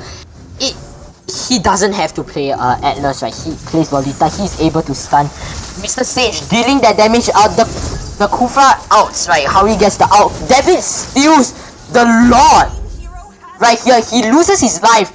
Howie barely alive right here. Recalls. Kirito not really landing a shots, but the Lord has been stolen, ladies and gentlemen. The gold difference has been decreased. King trying to chase Kirito right here. The Relx managing to use the blind out and pick him off. Now Kira spots King, right? King could have outed, but really realizes that hey, there's no point. My out is running out and there is no time. Kirito buys Radiant Armor right here. Now, it seems that the nerf of Radiant Armor will only take place next season, or so the leaks have shown, ladies and gentlemen. So right now, abusing Radiant Armor. If we're looking builds wise, he has Kirito has the Curse Helmet, he has the Malefic Roar, he has Radiant Armor, but he still has 375 physical attack. That is amazingly high right there, considering the fact that he has 2 defensive items right there, excluding his boots. David's going in with the damage. Relx gets Essential off right here. King getting so much Avius, so many jumps, so much damage right here. Overpowers the fake Phoveus out right there. Beast down Valentina. Valentina gets picked off. That is a 2-for-0 trade right there, ladies and gentlemen. Pandas getting 2 kills right there. It seemed that the Lord was able to just give them a mental refresh. They're like, hey, stole the Lord. We should take advantage of this. Kirito running back. And right here, it seems that the play of Tricky Panda is that, hey, they're not going to let FYI Aegis farm anymore, right? They're going to try their best to just steal all their farms. They spot and realize that, hey, the carry, a marksman is taking the red buff. They go there and they completely clear the red buff before the marksman gets it. Now, they're just clearing all the creeps around. If we see right there, the Valentina manages to capture the Kufra out, right? Kufra and Ree is managing to just beast down the turret, right there with his sniper. King has the ultimate ready. He has started his ultimate. It seems that he is going to wait for his cooldown right here. And if we look at the Phoveus build right here, King right here, he has Clock of Destiny, your favorite type, right? Your favorite clock right here.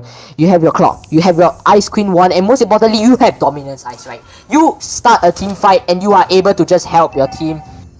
And it is really amazing right here. And really, we're looking at Kira. He is building Golden Staff. Now, Golden Staff, if you play ML all the way back, you know that really back in the day, Golden Staff was like the go-to weapon for a lot of marksmen. And for certain marksmen, yes, they still are. You have carry, right? 1-1 is not really viable anymore. Before I continue, Relx almost stole the blue buff right there, and that is amazing. The timing was just slightly off. The timing of the ult was slightly off. Almost would have gotten the blue buff right there. It was a nice try over for the start of Relx right there, but really, this is a 3-man bush camp right here. Howie manages to go against Essential right here, not going up against Essential. Gets the 2-man stun on the ult right there. Mr. Sage is going down together with the mage right here, Valentina. Kira is the only one with substantial amount of HP right here. Kirito is running away, running as fast as he can. David, but you cannot outrun a Karina, ladies and gentlemen. The rod hasn't been stained yet, right? Relx is rotating back. Riz is extremely low. Kirito cannot go in and attack Riz right here. He manages to pick Relx off. Riz gets picked off right here. Oh no, Riz was just about to get off scot-free. Manages to get picked off by Kirito. That is definitely very unfortunate. Blue buff is being taken. Tricky Pandas need a refresh. They realize that, hey, they are playing too aggressive. That is why they lost their marksman over in that slight team fight or slight war, you would call it. Definitely, we have to see right here that 2-man stun over for the side of Howie right here, Kufra player. Really, that stun was so good, right? That stun was just able to get that damage off, the stun off. There was enough time for damage to be dealt. And really, right here, Lord is being started by David, right? And they are all starting to go over to assist. Howie checking the bushes, realizes, hey, Essential is in there. His outgas does get copied by Valentina right there. Kira dealing some damage. Now, Kira has a very important role to play here. Other than the literal meaning of role as a marksman, I'm talking about the fact that he has to be able to deal damage aside from their defense right here. David slays the Lord. Right, Howie gets picked off right here, but Valentina goes down, Kirito goes down as well. It seems that now it's a 4 versus 3 right here, and now a 4 versus 2 right here. Together with Lord, they are marching down mid, ladies and gentlemen, with Kira and Essential being the only players alive over for the start of FYR right here. Will they be able to defend the Lord? Right, the Lord is already enhanced. He charges and barges into the inhibitor turret. Essential going in, trying to lead the Lord away, but not quite there, right? Kira goes in, trying to beast down the Lord. Relx goes in with the damage, and really, they are just trying their best to end the game right here. Valentina manages to come back, kills King. King too greedy for that kill over on Kira right there. Goes back into their base and gets picked off, gets shut down. No more chain ultimates for Phoveus right here. Phoveus gets picked off. He is sent right back to base, and really, Panda has just turned the game around. Right, the goal difference isn't that big. If you're looking at this very carefully, ladies and gentlemen, it's really not that big. Right, but they are able to catch up really quickly. In fact, right now, Pandas have an advantage of at least 1,000 gold. in the whole team. David does buy a core item right here, Blade Armor. Blade Armor is probably going to counter mostly Mr. Sage and Kirito right here. But over for the side of Kira, Kira is still able to just get that damage out. We are seeing a 4-man bush camp on mid. David and Relx seems to be a bit baiting. They seem to be the bait, right? They are just waiting for that cat to just pounce on the rat right there. This is a 4-man bush camp again. Relx going in, clearing the bushes. Really, not much value over on Xavier's second ability right there. And when we're looking at this, really, something has to happen, right? They are clearing minions.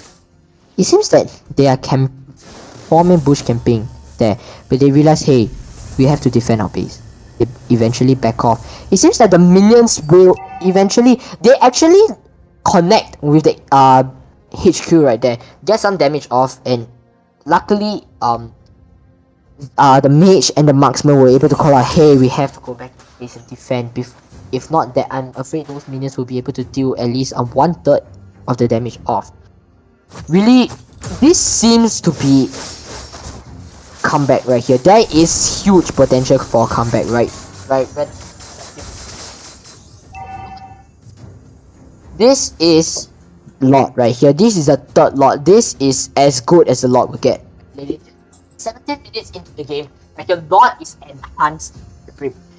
This Lord will barge in and do so much to your inhibitor turrets, but even so, if Pandas get the Lord right here, it will be marching down mid. There will be no inhibitor turrets to stop this Lord whatsoever.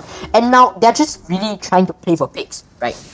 If we're looking at David right here, he has started a lot, but he is fully stacked with armor and defense right here. He has immortality, he has plate armor, anti-cuirass, cursed helmet. He has what to be able to get the damage off right here. Lord is already half health. Kirito is standing by waiting for the Lord steal. Kira is there just trying to disport enemies right there. David manages to secure the Lord right here, and the fight is breaking out right here. Reese manages to get Mr. Sage right here. Dyrov goes off the charts. Mega kill for the side of Relx right here. Relx manages to get a player off, and really lightning charges are going out. Immortalities are getting popped. Essential gets picked off. Double kill over for the side of Relx. Mega kill over for the side of Reese right here. What is going on? 5 versus 4, ladies and gentlemen, with Kira the last man standing over for the side of FYI Aegis. Lord marches down mid, ladies and gentlemen. I don't think Kira is able to just savage this out, ladies and gentlemen. Cheeky Pandas manages to get this game off. A 1-2 right here. That is amazing. That is an amazing comeback right there over for the side of Cheeky Pandas right there. That is amazing. The fact that they were able to secure the Lord, and the fact that, you know, hey, David knows that he has to be playing objective. He has to get the Lord. He has to get the creeps. He is trying to freeze Kirito's buffs as much as possible, and the fact that they are utilizing the fact that, hey, yes, Kira is a very good marksman. Hey, yes, he may have completely annihilated our team in the first 2 matches, but hey, he is a carry now. A carry is not able to do anything without her team, right? Carry is a marksman that relies a lot on team support right there, and they were able to just get that good damage off, really. And I think we'll be looking into who our MVP of the match is in a bit, ladies and gentlemen. But if we have to look at the statistics, we have to look at the plays that they make, right? Really, a lot of damage is going out, and here we have MVP of our match right here, our third man, ladies and gentlemen. We have Grizz right here. Like I said, he is a marksman player. He knows how to play marksman, and hey, he knew from the second game that, you know what, he took my Beatrix, he played it well. I'm not gonna let this slide whatsoever. He is taking Beatrix and taking things into his own hands. Manages to secure the third game for Cheeky Pandas right here. So the score is up 1-0. right? In favor of still in favor of FYI Aegis, but maybe there is a potential comeback right here. Now, Grease, he is MVP. He has 6 kills, he has 2 deaths, he has 8 assists, he has a lot of damage taken right there. But really, like I've said, Wind of Nature is the core item for marksmen right here, right? The Wind of Nature is able to just tank so much damage for you, and really this is so beneficial for a marksman right here. And this helped, right? This definitely helped Cheeky Pandas right here. And now really we'll be moving on to looking at the results breakdown, right? The match lasted for 18 minutes 40 seconds. This is somewhat of a very long game. Well, really it's not that long, but definitely it is not a short game whatsoever. If we look at the side of if we look at Cheeky Pandas right here, 8.9 is the score for our MVP right here. This right here, he has Hunter Strike, he has BOD, he has Malefic Roar, he has Wind of Nature, and what seems to be the last build, Immortality. Really, with Immortality and Wind of Nature, you basically have 2 spare lives to not die right here. And really, I think that is what put a Beatrix at the advantage right here. And we can look right here, Relx 9.2 with Xavier right here, 629 is his KD, and that is amazing damage, amazing teamfight participation right there. King is not far behind. He is not a one trick, ladies and gentlemen. We have he has proven it to us right here. 9.0 right here. He has Clock of Destiny, he has Dominance Eyes, he has Oracle as well. Together with Blade Armor, he is building half tank, half magic right here. 3 to 11 assists. This is huge, and the amount of damage that he has tanked for his team is definitely not very less either. Definitely we cannot leave out on the jungler David right here, building Karina tank, and it seems that he has Brute Force Breast Piece as his last item, like we were saying before. Blade Armor was able to counter Kirito and Mr. Sage so very well, and really it seems that Mr. Sage's Dreadnought, right? He has Dreadnought, he has the belt right there. He is building Anticurious right there, but really Anticurious is not going to help at all. This might be a mistake on the preset build, right? There is no reason for you to be building Anticurious against the lineup that Cheeky Pandas has for this match. And definitely to say never to leave out the tank right here. 0510 is the KD for Howie right here. The Kufra of Cheeky Pandas right here, 5.7 really isn't really that good, but he is able to get that objectives complete, and really that's what the tank is all about. Now we'll be looking into the stats in a bit, right? And right here we can see that hey, Kira has 30%. This is mostly because of the fact that hey, Carrie's passive is able to deal so much damage with so much true damage right there. It's amazing. 30% is not bad, considering that this is out of 100 definitely. And a marksman, yeah, Kira has been performing well all the time, and really 30% is good, but really just not enough to just bring FYR to victory this game. And we look on the other side of Cheeky Pandas right here, Relx, 83% teamfight participation. This is insane. This is mostly because of the fact that hey, Relx has an insane ult that can just shoot through the map right there, right?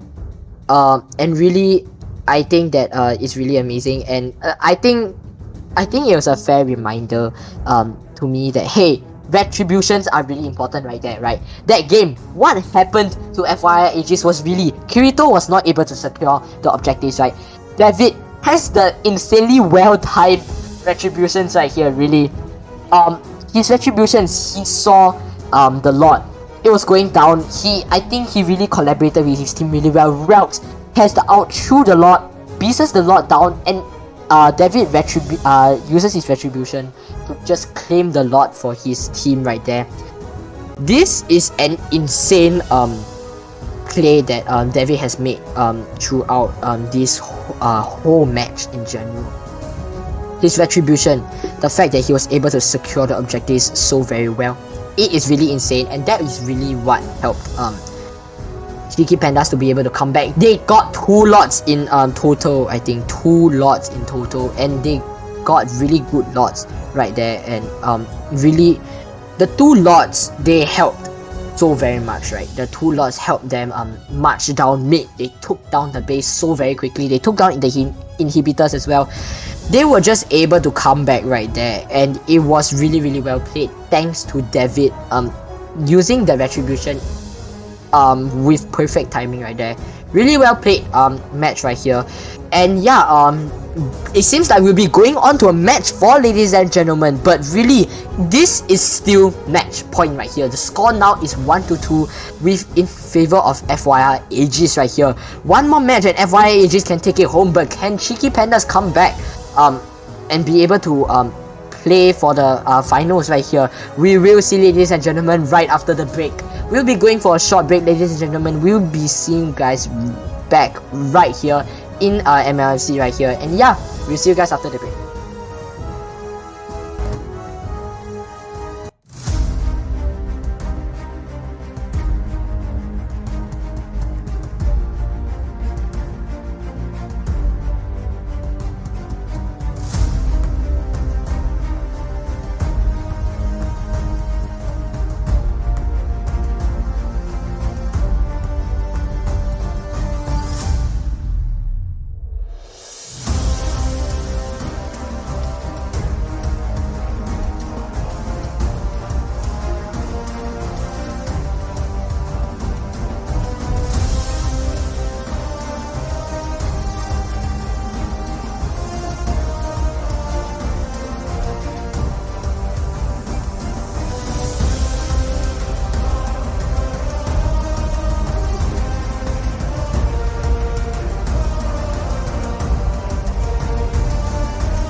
welcome break after welcome back after the break, ladies and gentlemen. And we are back here, MLSC semi-final, the first semi-finals right here. Cheeky Pandas versus FYI Aegis. Cheeky Pandas managed to just come back right there from the first two games right there. The amazing retribution potential from the side of David right there. He really managed to help the team gain the objectives, gain the lots, and in fact I think I said 2 lots before the break right there. As a matter of fact, I went to count and really it was 3 lots. 3 lots all to David's team right there. Cheeky Pandas was able to just take that lot, march down mid, take down inhibitors, take down the base in the end. It was really amazing and really well played over for the side of Pandas right here. But nonetheless, it is 1-0, 1-2, right? FYI Aegis, they only need one more game to be able to just end it entirely and be able to go to the grand finals. Now we can look into the head-to-head right now, right? In the head-to-head, we see Cheeky Pandas versus FYI Aegis, right? Well, for the side, how about we do the same thing? You take FYI Aegis, I take Cheeky Pandas. No problem. Alright, now looking over at Cheeky Pandas right here. Grease, oh my god, I think it's really amazing to see how Grease right here is able to just get that damage for his team right there. 11k 598 is his average score right there. 6 kills, 2 deaths, and 8 assists. Now the 8 assists, although yes they don't seem like a lot, but they actually help very a lot, definitely. Really the 8 assists was just to show that hey, he's able to get so much damage off on 8 other players right there. And really I think this is something that we have to think about right here, right? I think it's amazing to see how he only has 2 deaths and really he has 6 kills, 8 assists. Really add together he has 14, definitely 14 times that he participated in team fights, and really the damage is there, right? And I think Grease really helped for the side of Pandas to be able to just come back from that game, definitely. Now take it away for FYI Aegis. Well, for FYI Aegis, we have Kirito with his Lancelot curse helmet. Not gonna forget that. Well, back to the topic. We have Lancelot over here with an average score of still 5-digit. 13,227 with an average kill of 5, death of 3, assists of 6. Well, as we can see, if we add up 5 and 6, it will be 11, and the previous total kill was 15, if I wasn't wrong, for FYR Aegis. And well, it really tells me that he is really helping in a lot in team fights. Well, it's a Lancelot. He can control the whole. He could have done better, but like honestly, I wouldn't say much because the match just now was a 15-16. It was a very close match. Well, but obviously not counting those 3 lots taken by Cheeky Panda. Well, they are really quite cheeky, 3 lots. Well, I will really just say good luck to Kirito and good luck to both teams, Cheeky Panda and both FYR, for their match point, and for Cheeky Panda to 加油! Definitely. I think that over for the side of Cheeky Pandas, they have a long way to go, right? They if they are able to win this other game right here, they can just be able to come back, definitely stand a chance to be going up, going to the grand finals right here. And one more is the first character that we banned over for the side of Cheeky Pandas right here. And really once again, the mascot gets banned, right? The mascot is a very, very deadly character. And really Akai, we know that if he uses that Beyblade capability, right? Our also very hated Beyblade. If he just spins you and continuously knocks you into the wall, you will be completely shredded and annihilated one by his damage and two really by the teammates right here. And really they're just countering Howie right here. Now they, like I've said before, they know that Howie, hey, he can play Diggy, he is the roamer of their team, and really now they ban Diggy. Diggy is out of the charts, right? Like I've said, if you have 5 of Diggy's taking our bombs in a bush right there, and you walk past that bush right there, you are completely screwed, my friend. You go in, you get half health, you walked out. Maybe you might even die. Definitely. And really, a half mage, half tank Diggy is able to deal 1200 damage, close to 1200 damage if the Diggy has max stacks. And that is per our bomb right there. If there are 5 of them, whew, that is, I'm pretty sure that will be detrimental. That is 60k right there. 60k, no, sorry, 6k right there, and that is amazing damage right there.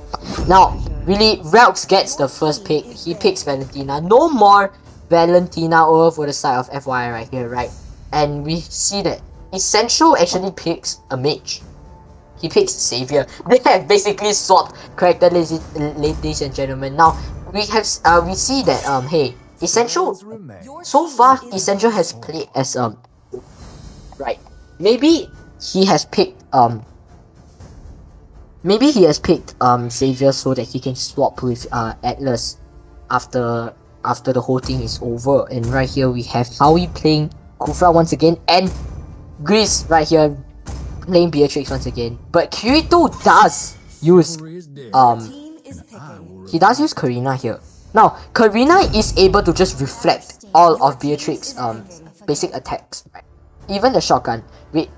Really, this is something we have to think about, right? Kirito can just go in with no fear against Riz right here. But David whips out the man with the 2 wheels right here, Baxia. Now, once again, King sees this opportunity. He picks the die off right there. David, still considering, actually no, he locks it in now, and it's definite. David is playing Baxia. Now, Baxia, once again, it's another character that is in the tank meta. Baxia is able to deal so much damage, even without Curse Helmet, right? He's able to deal so much damage with his second ability, continuously just spamming right there. Now, Kira hovers, and no longer hovering, picks Irito right here. Now, Irito is a very, very strong marksman, right? Irito, with Sprint, with Inspire, you can just go in, pop the ult, pop the first ability, pop the second ability, basic attack all of your opponents to death right there. Really, this is something we have to think about right here, right? The Irito, right? If we look at Kira's emblem in a bit, I'll tell you why Kira will be able to just dominate in late game right here. Now, Irito is a very strong marksman, definitely, with the fact that you are able to attack while constantly on the move right here. That is the advantage that Irito has in the early game. So how about you take us through the early game once again? Well, here we have back with Grease at bot lane, Echo lane going against Irito. We shall see. Irito in the bush, the Grid's not really knowing that Irito is really in the bush, and he was just, blindly shooting, I guess. Well, both sides are just clearing minion, having a peaceful game until now. Really, I wouldn't say it's not peaceful, because no one wants to pick up any fight for now, because I guess everybody really wants their build as soon as possible, as fast as possible. They don't really want to fight, and I guess I was wrong the moment I said that Rouse literally went to attack Xavier right there. And we have Kufra going in when there is Essential and Atlas as well as Kirito right there. I have no idea why. And we have Kirito having first blood, and he took Howie off the charts. Atlas was Atlas is 1 HP. We shall see. That was a very quick 0-3 taken down by FYR. Seems like FYR wants to end this as quick and as soon as possible. Well, let's do a time check. The time now is 8:33. Maybe they're in a rush of time. Maybe they have something on, you know. Maybe like, hey, I completely forgot. Hey, I have a movie to catch, you know. I cannot drag this any longer. I didn't expect that, you know, Cheeky Pandas will be able to come back last game, right? We have to end this fast, definitely. And now they are definitely playing aggressive. Now, overlooking the turtle. Turtle has been resetted. But really, turtle resetting can be something that is done on purpose. David rotates over. Starts whacking the turtle, right, with that second ability right there. Now, King is helping as well. But Kirito is not far behind. David manages to retreat. A lot of action is going on right here. He manages to get the turtle right there. This is slaying after slaying after slaying. 2 Atlas outs right there. Really, Relx was able to copy the Atlas out right there. He starts off the first Atlas out, and really the second Atlas out, or for the real Atlas out right there, was not able to be done on time. And that is something that we have to think about now. Relx gets picked off, no mana whatsoever. And David tries to rotate over, but really not getting much in. Now, Riz right here. If you're looking at Riz, he is at bot lane, right? He has 3 people on his end right here. Howie is going to go in to gain some information, gain some map awareness for his fellow marksman here. King manages to slay Mr. Sage right here. Esmeralda is fairly weak against Dairoth right here. Now, double kill goes out on Kirito right here. Kirito managing to pick off Relx and Howie. Now, Relx is having a really rough game as of right now, and really Riz is just trying to build his equipment right now. We realize that Riz right here, he is using Weapon Master, right? He is able to gain the extra physical attack right here. That is like amazing flicker to avoid the endless out right there. But really, he gets the trade for himself, gets the tank for the marksman, and really, yes, you may think that, hey, the marksman is way more important than the tank, but yes, that is one way to think about it. But really, if you think about it from the other POV, really, in team fights, FYR will be at a disadvantage right now. As I say that, Kirito is at mid lane. He realizes that, hey, enemies are missing from the map. He eventually backs off back to his red buff. And he is lucky that he managed to get out. Now, King is actually starting a fight on his own. He realizes this is too much on his plate for him to chill. And now David manages to get Atlas off. That is an amazing communication that happened right there. Now David secures the second turtle right here. This is making use of David is making use of the fact that, hey, I can retreat properly. Hey, I am the best person that can use retribution in this game right here. He is able to just take all the objectives right here. But really, the retribution timing is not as easy as we all think it is to do, right? I think really right here, FYR, they are just a very annoying team right here. They have Esmeralda, they have Xavier, they have Karina. Karina can just go in. Really, Karina is a type of hero that will really just play peekaboo with you. Really, you see her at one point in the map, and really you just don't see her again. And that is something that we have to think about, right? I'm not kidding when I say peekaboo, because definitely when you realize that, hey, 2 enemies are missing from the map, something is not right somewhere. Really, a Karina player has to keep awareness on this map right here. Now, Atlas going in, right? Atlas goes in, manages to stun Relx, but realizes Relx, he got the out, right? Now, Atlas goes in and out everyone into his turret right here. Kirito goes in with a double kill. Riz going in, manages to connect his shots over on Kira right here. Now Kira goes down. King is going in right here, dealing some damage. Now David realizes, hey, this is not a fight that he can take on. Realizes that Mr. Sage is out of position right here, starts beasting down Mr. Sage. Now King does have his second ability, but casts it a bit too early, not able to connect the chain up there, right? David misses his second ability right now, and it enters a 13-second cooldown. We are looking over here, right? Relx, he is having a very, very rough game. He is getting mugged. He is playing the substitute tank. Substituting Howie right here because he knows, hey, Khufra is a very weak tank right here. And once again, as I say that, David manages to secure the third turtle of this game, ladies and gentlemen. King manages to get Esmeralda at top lane right here.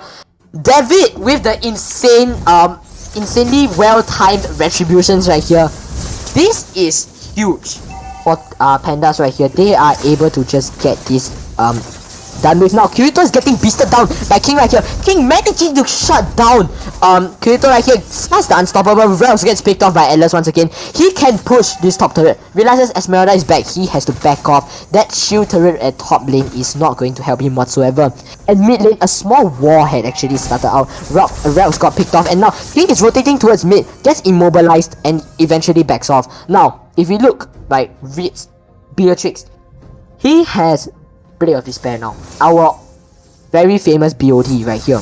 He has Hunter Strength, he has BOD, he has the movement speed, he has the damage right here, ladies and gentlemen, he has the penetration right here. If you're looking at statistics wise, Beatrix right now has 545 physical attack, and this is huge. Now, we're looking over at Lord, at opposing Lord ground right here.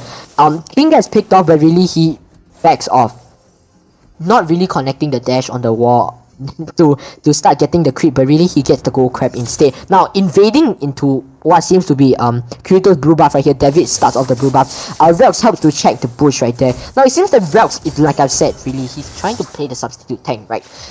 David does manage to clear the blue buff right there. A wall starts out. Riz gets picked off. Relx gets picked off. David is all alone right here. 1 versus 5 right here, and he eventually dies. Howie is going to go down as well. Now it seems that King right here, he was really busy just at top lane. He wasn't really playing for his team right there, and hey, I guess that is understandable right there. He manages to clear the lane before any sort of shenanigans can be put off over for the side of FYR right here, but really, he has to be able to keep his map up right here. He cannot just let it go down, and really, Lord is gonna be taken all for the side of FYR with ease at this point. No David retribution right here. No invade, no insane Beatrix out. Lord still really. FYR just has the advantage right here, and Lord will be spawning very, very soon. Mid turrets for the side of FYI is about to go down, right? But we're looking over bot lane. Hey, Riz is trying to take advantage of the fact that Lord spawning. He's going to take advantage of this and be able to just claim the goal of the Lord for himself, really. And this is something that we have to think about, right? The fact that Riz is able to clear this tier 1 Lord right here, this is huge for Riz right here. This is an amazing amount of gold, but really over and mid, a fight starts to be breaking out right here. David going in with the damage, and Howie tanking somewhat part of the damage. Relx goes down, Howie goes down, and really King is going down as well together with David right here. David goes down as well. Riz, the last man standing, manages to get Kirito right there, but realizes, hey, I do not have killing speed like what I always have. I do not have my assassin emblem right there. He has weapon master right here, not gaining that movement speed and health that he should be gaining after the Kirito kill right there. Doesn't manage to get a refresh, and eventually they lose the team fight 3 to 0 right there. And really, Relx is having a very sad game here. 076. Maybe it's because Relx isn't as experienced as Valentina right here, and really Relx has to be able to step up his game. Yes, he is copying the Atlas out. Yes, he is getting the objectives the objective stance right there, but really he has to find a way to be able to, you know, stay alive, right? He needs to be able to have that chip damage off for his team, but really, if you're looking over for the side of FYI Aegis, they are all so tanky, they have so much health. Even right here, we are looking at the 1018 essential right here. The mage, even the mage has 4900 health, and this is huge for a mage right here. David gets picked off eventually from mid because he was playing out of his position right there. Lord comes in 15 seconds. David respawns in 15 as well. This is a very late. If Pandas will be trying to retake this will be a very late retake right here. And King, he spots Karina right. He spots Kirito and singles it out to his team. A team fight starts breaking out. Purple buff right here. Rels gets picked off again. Riz gets picked off again.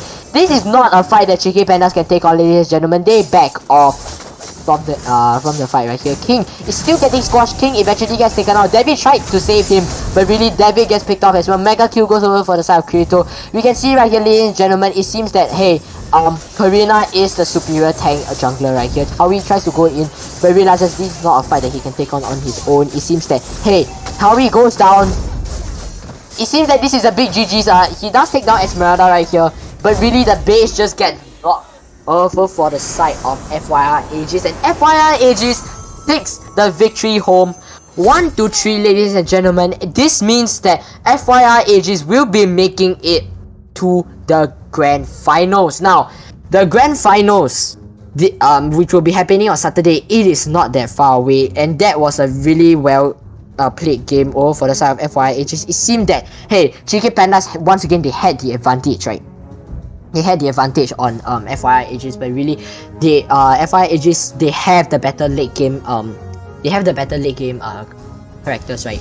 Mr. Sage realized that hey, I'm taking way too much damage from Dyroth. I need to be able to sustain myself. He eventually buys Anti-Curious. He eventually starts stacking up on physical defense, and really he wasn't able to do as much, and it seems that Velx had a really rough game last game right there. He had a really rough match, going 0-8-6, and really something that is not right for a mage right there. Maybe he's just not as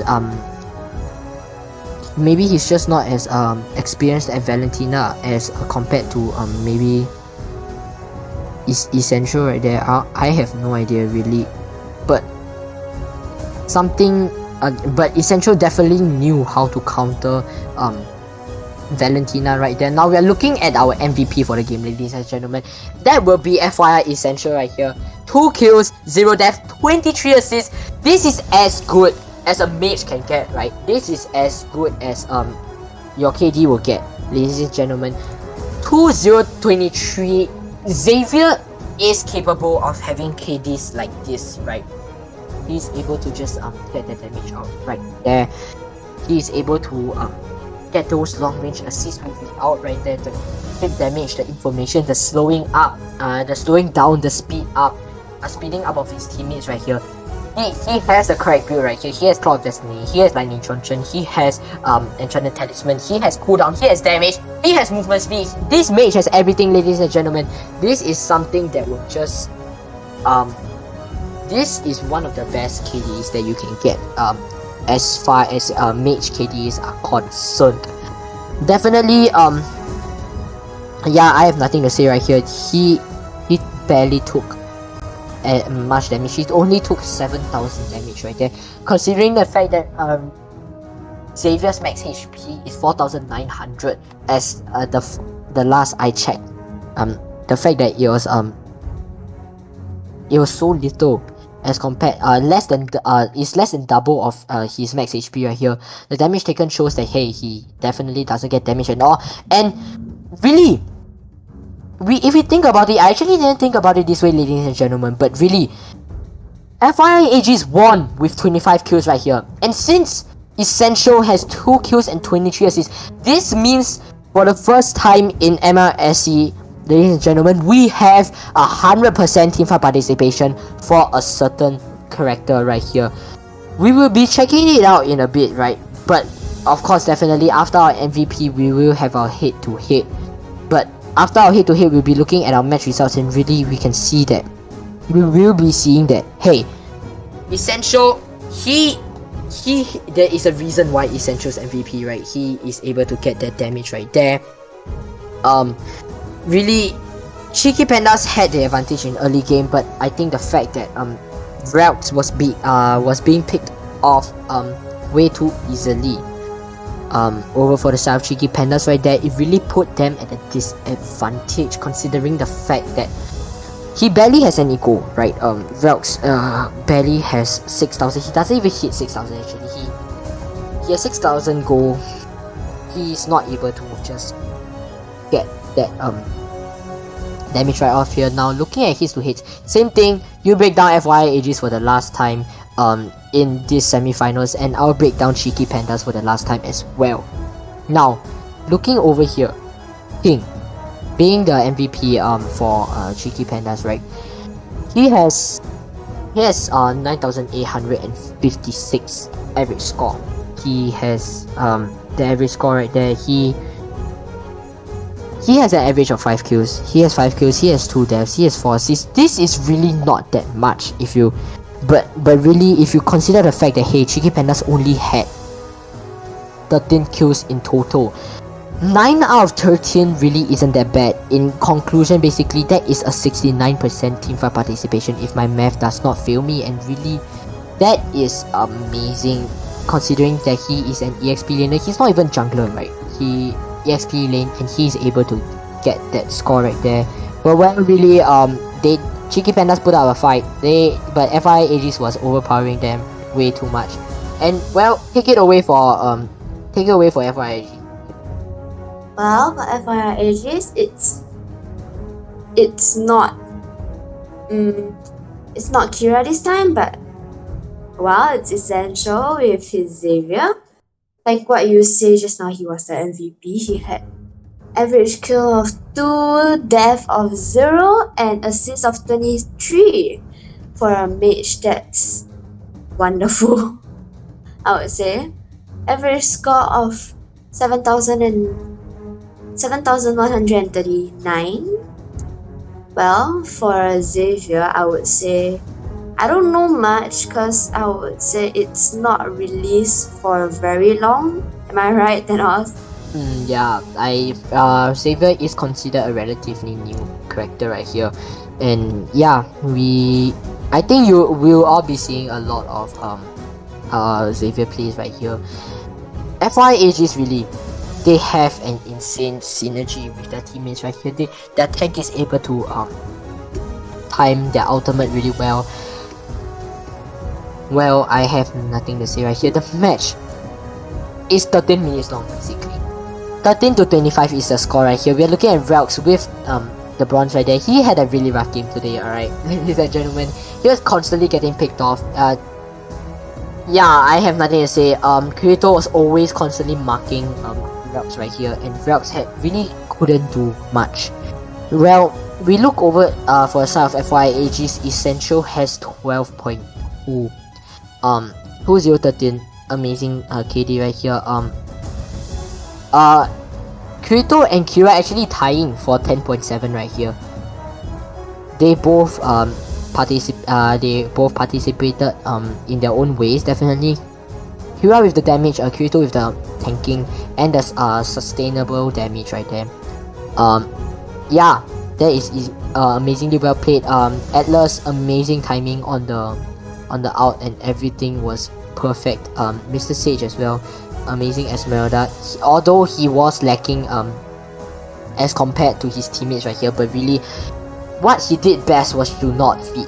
Definitely, if you are not able to get kills, it doesn't matter as long as you don't feed. I think that is the best way you can support the team right there, and that's exactly what Mr. Sage did. And definitely congratulations to him to be able to sustain himself from King's Dialogue right here. As we look over King 8.9 right here, he bought tough boots this time, definitely against Esmeralda right here. He does have Athena Shield, he does with Radiant Armor, but really, maybe he should have just bought Radiant Armor and then after that buy Blade Armor, considering the fact that he can counter Irithel right here. Really, that is something that we have to think about, right? I think that the fact that hey, he doesn't have any physical defense whatsoever, really, I think that affected his sustainability rate by a lot right there. David and Riz tying for 5.7 right here. Riz seems to was doing well right there, but really he eventually got picked off in team fights. Kirito played smart, Kira played smart as well. They were able to just go in, get the damage off of Riz and eventually pick Riz off. That is amazingly played right there. Riz, yeah, that's all for Riz, and definitely for David right here, the Retribution God, as I would call it, for so far in Cheeky Pandas right here, they are able to just get all of these right here. 1156 not doing as well as you would expect from a jungler. Howie 5.5 really the second tank substituting David in team fights right there, not really doing as well as you expect either. And Relx definitely having a very bad game. The substitute tank for when David and Howie are not in, he will copy Atlas out and he will just take things into his own hands, but really he just ended up feeding himself to the enemies. And really, maybe the fact that he's constantly getting picked off as a Valentina, that is something that we have to think about. The fact that Kirito was able to just kill him over and over and over again, and that is something that you do not want your mage to be doing right there, ladies and gentlemen. And yeah, that is something very hard to think about. Really, it is very sad. 3.6 is not a good KD and score to get, really, but hey, very well played by FYR Aegis right here. And yeah, I think that they did very well, definitely, considering the fact that as I was saying right there, Essential does have 100% teamfight participation. That is insane, right? FYI Aegis, Essential really helped the team so much right there. And yeah, I think I can say this for the whole FYR Aegis team, that actually I'm very proud of Essential to be able to deal and get 100% teamfight participation, and that was insane right there, right? And Atlas right there 92, Kirito 84, Kira with 76. These are insane numbers right here as compared to Cheeky Pandas right here. They were just lacking behind on teamfight participation and the communication for their executes of plans right there. But really, yeah, I think it's a really well played game. We look at the statistics. The tank takes so much damage. The fighter takes so much damage as well. Really, Kirito takes a sustainable amount of damage as well. Kira with the insane 34% of damage dealt. This really good, right? Kira is a Irithel. Irithel definitely was the good pick over for the side of FYI Aegis right here. And really, yeah, I think it's really amazing to see this kind of thing happening right there.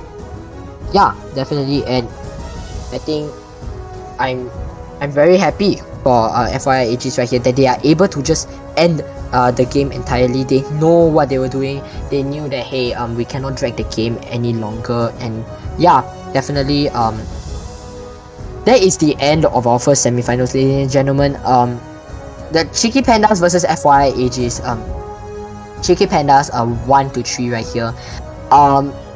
Unfortunately, Cheeky Pandas, they have been eliminated, and FYI Aegis will be moving on to the grand finals, which will be happening right there, right on Saturday. And really, I think it's something, yeah, I think I'm very excited to see what kind of different types of tactics that FYI Aegis will be able to portray in the grand finals. They will be happening this Saturday, so do be ready to do stay tuned for Saturday's game. I think it'll be an amazing game to see, definitely.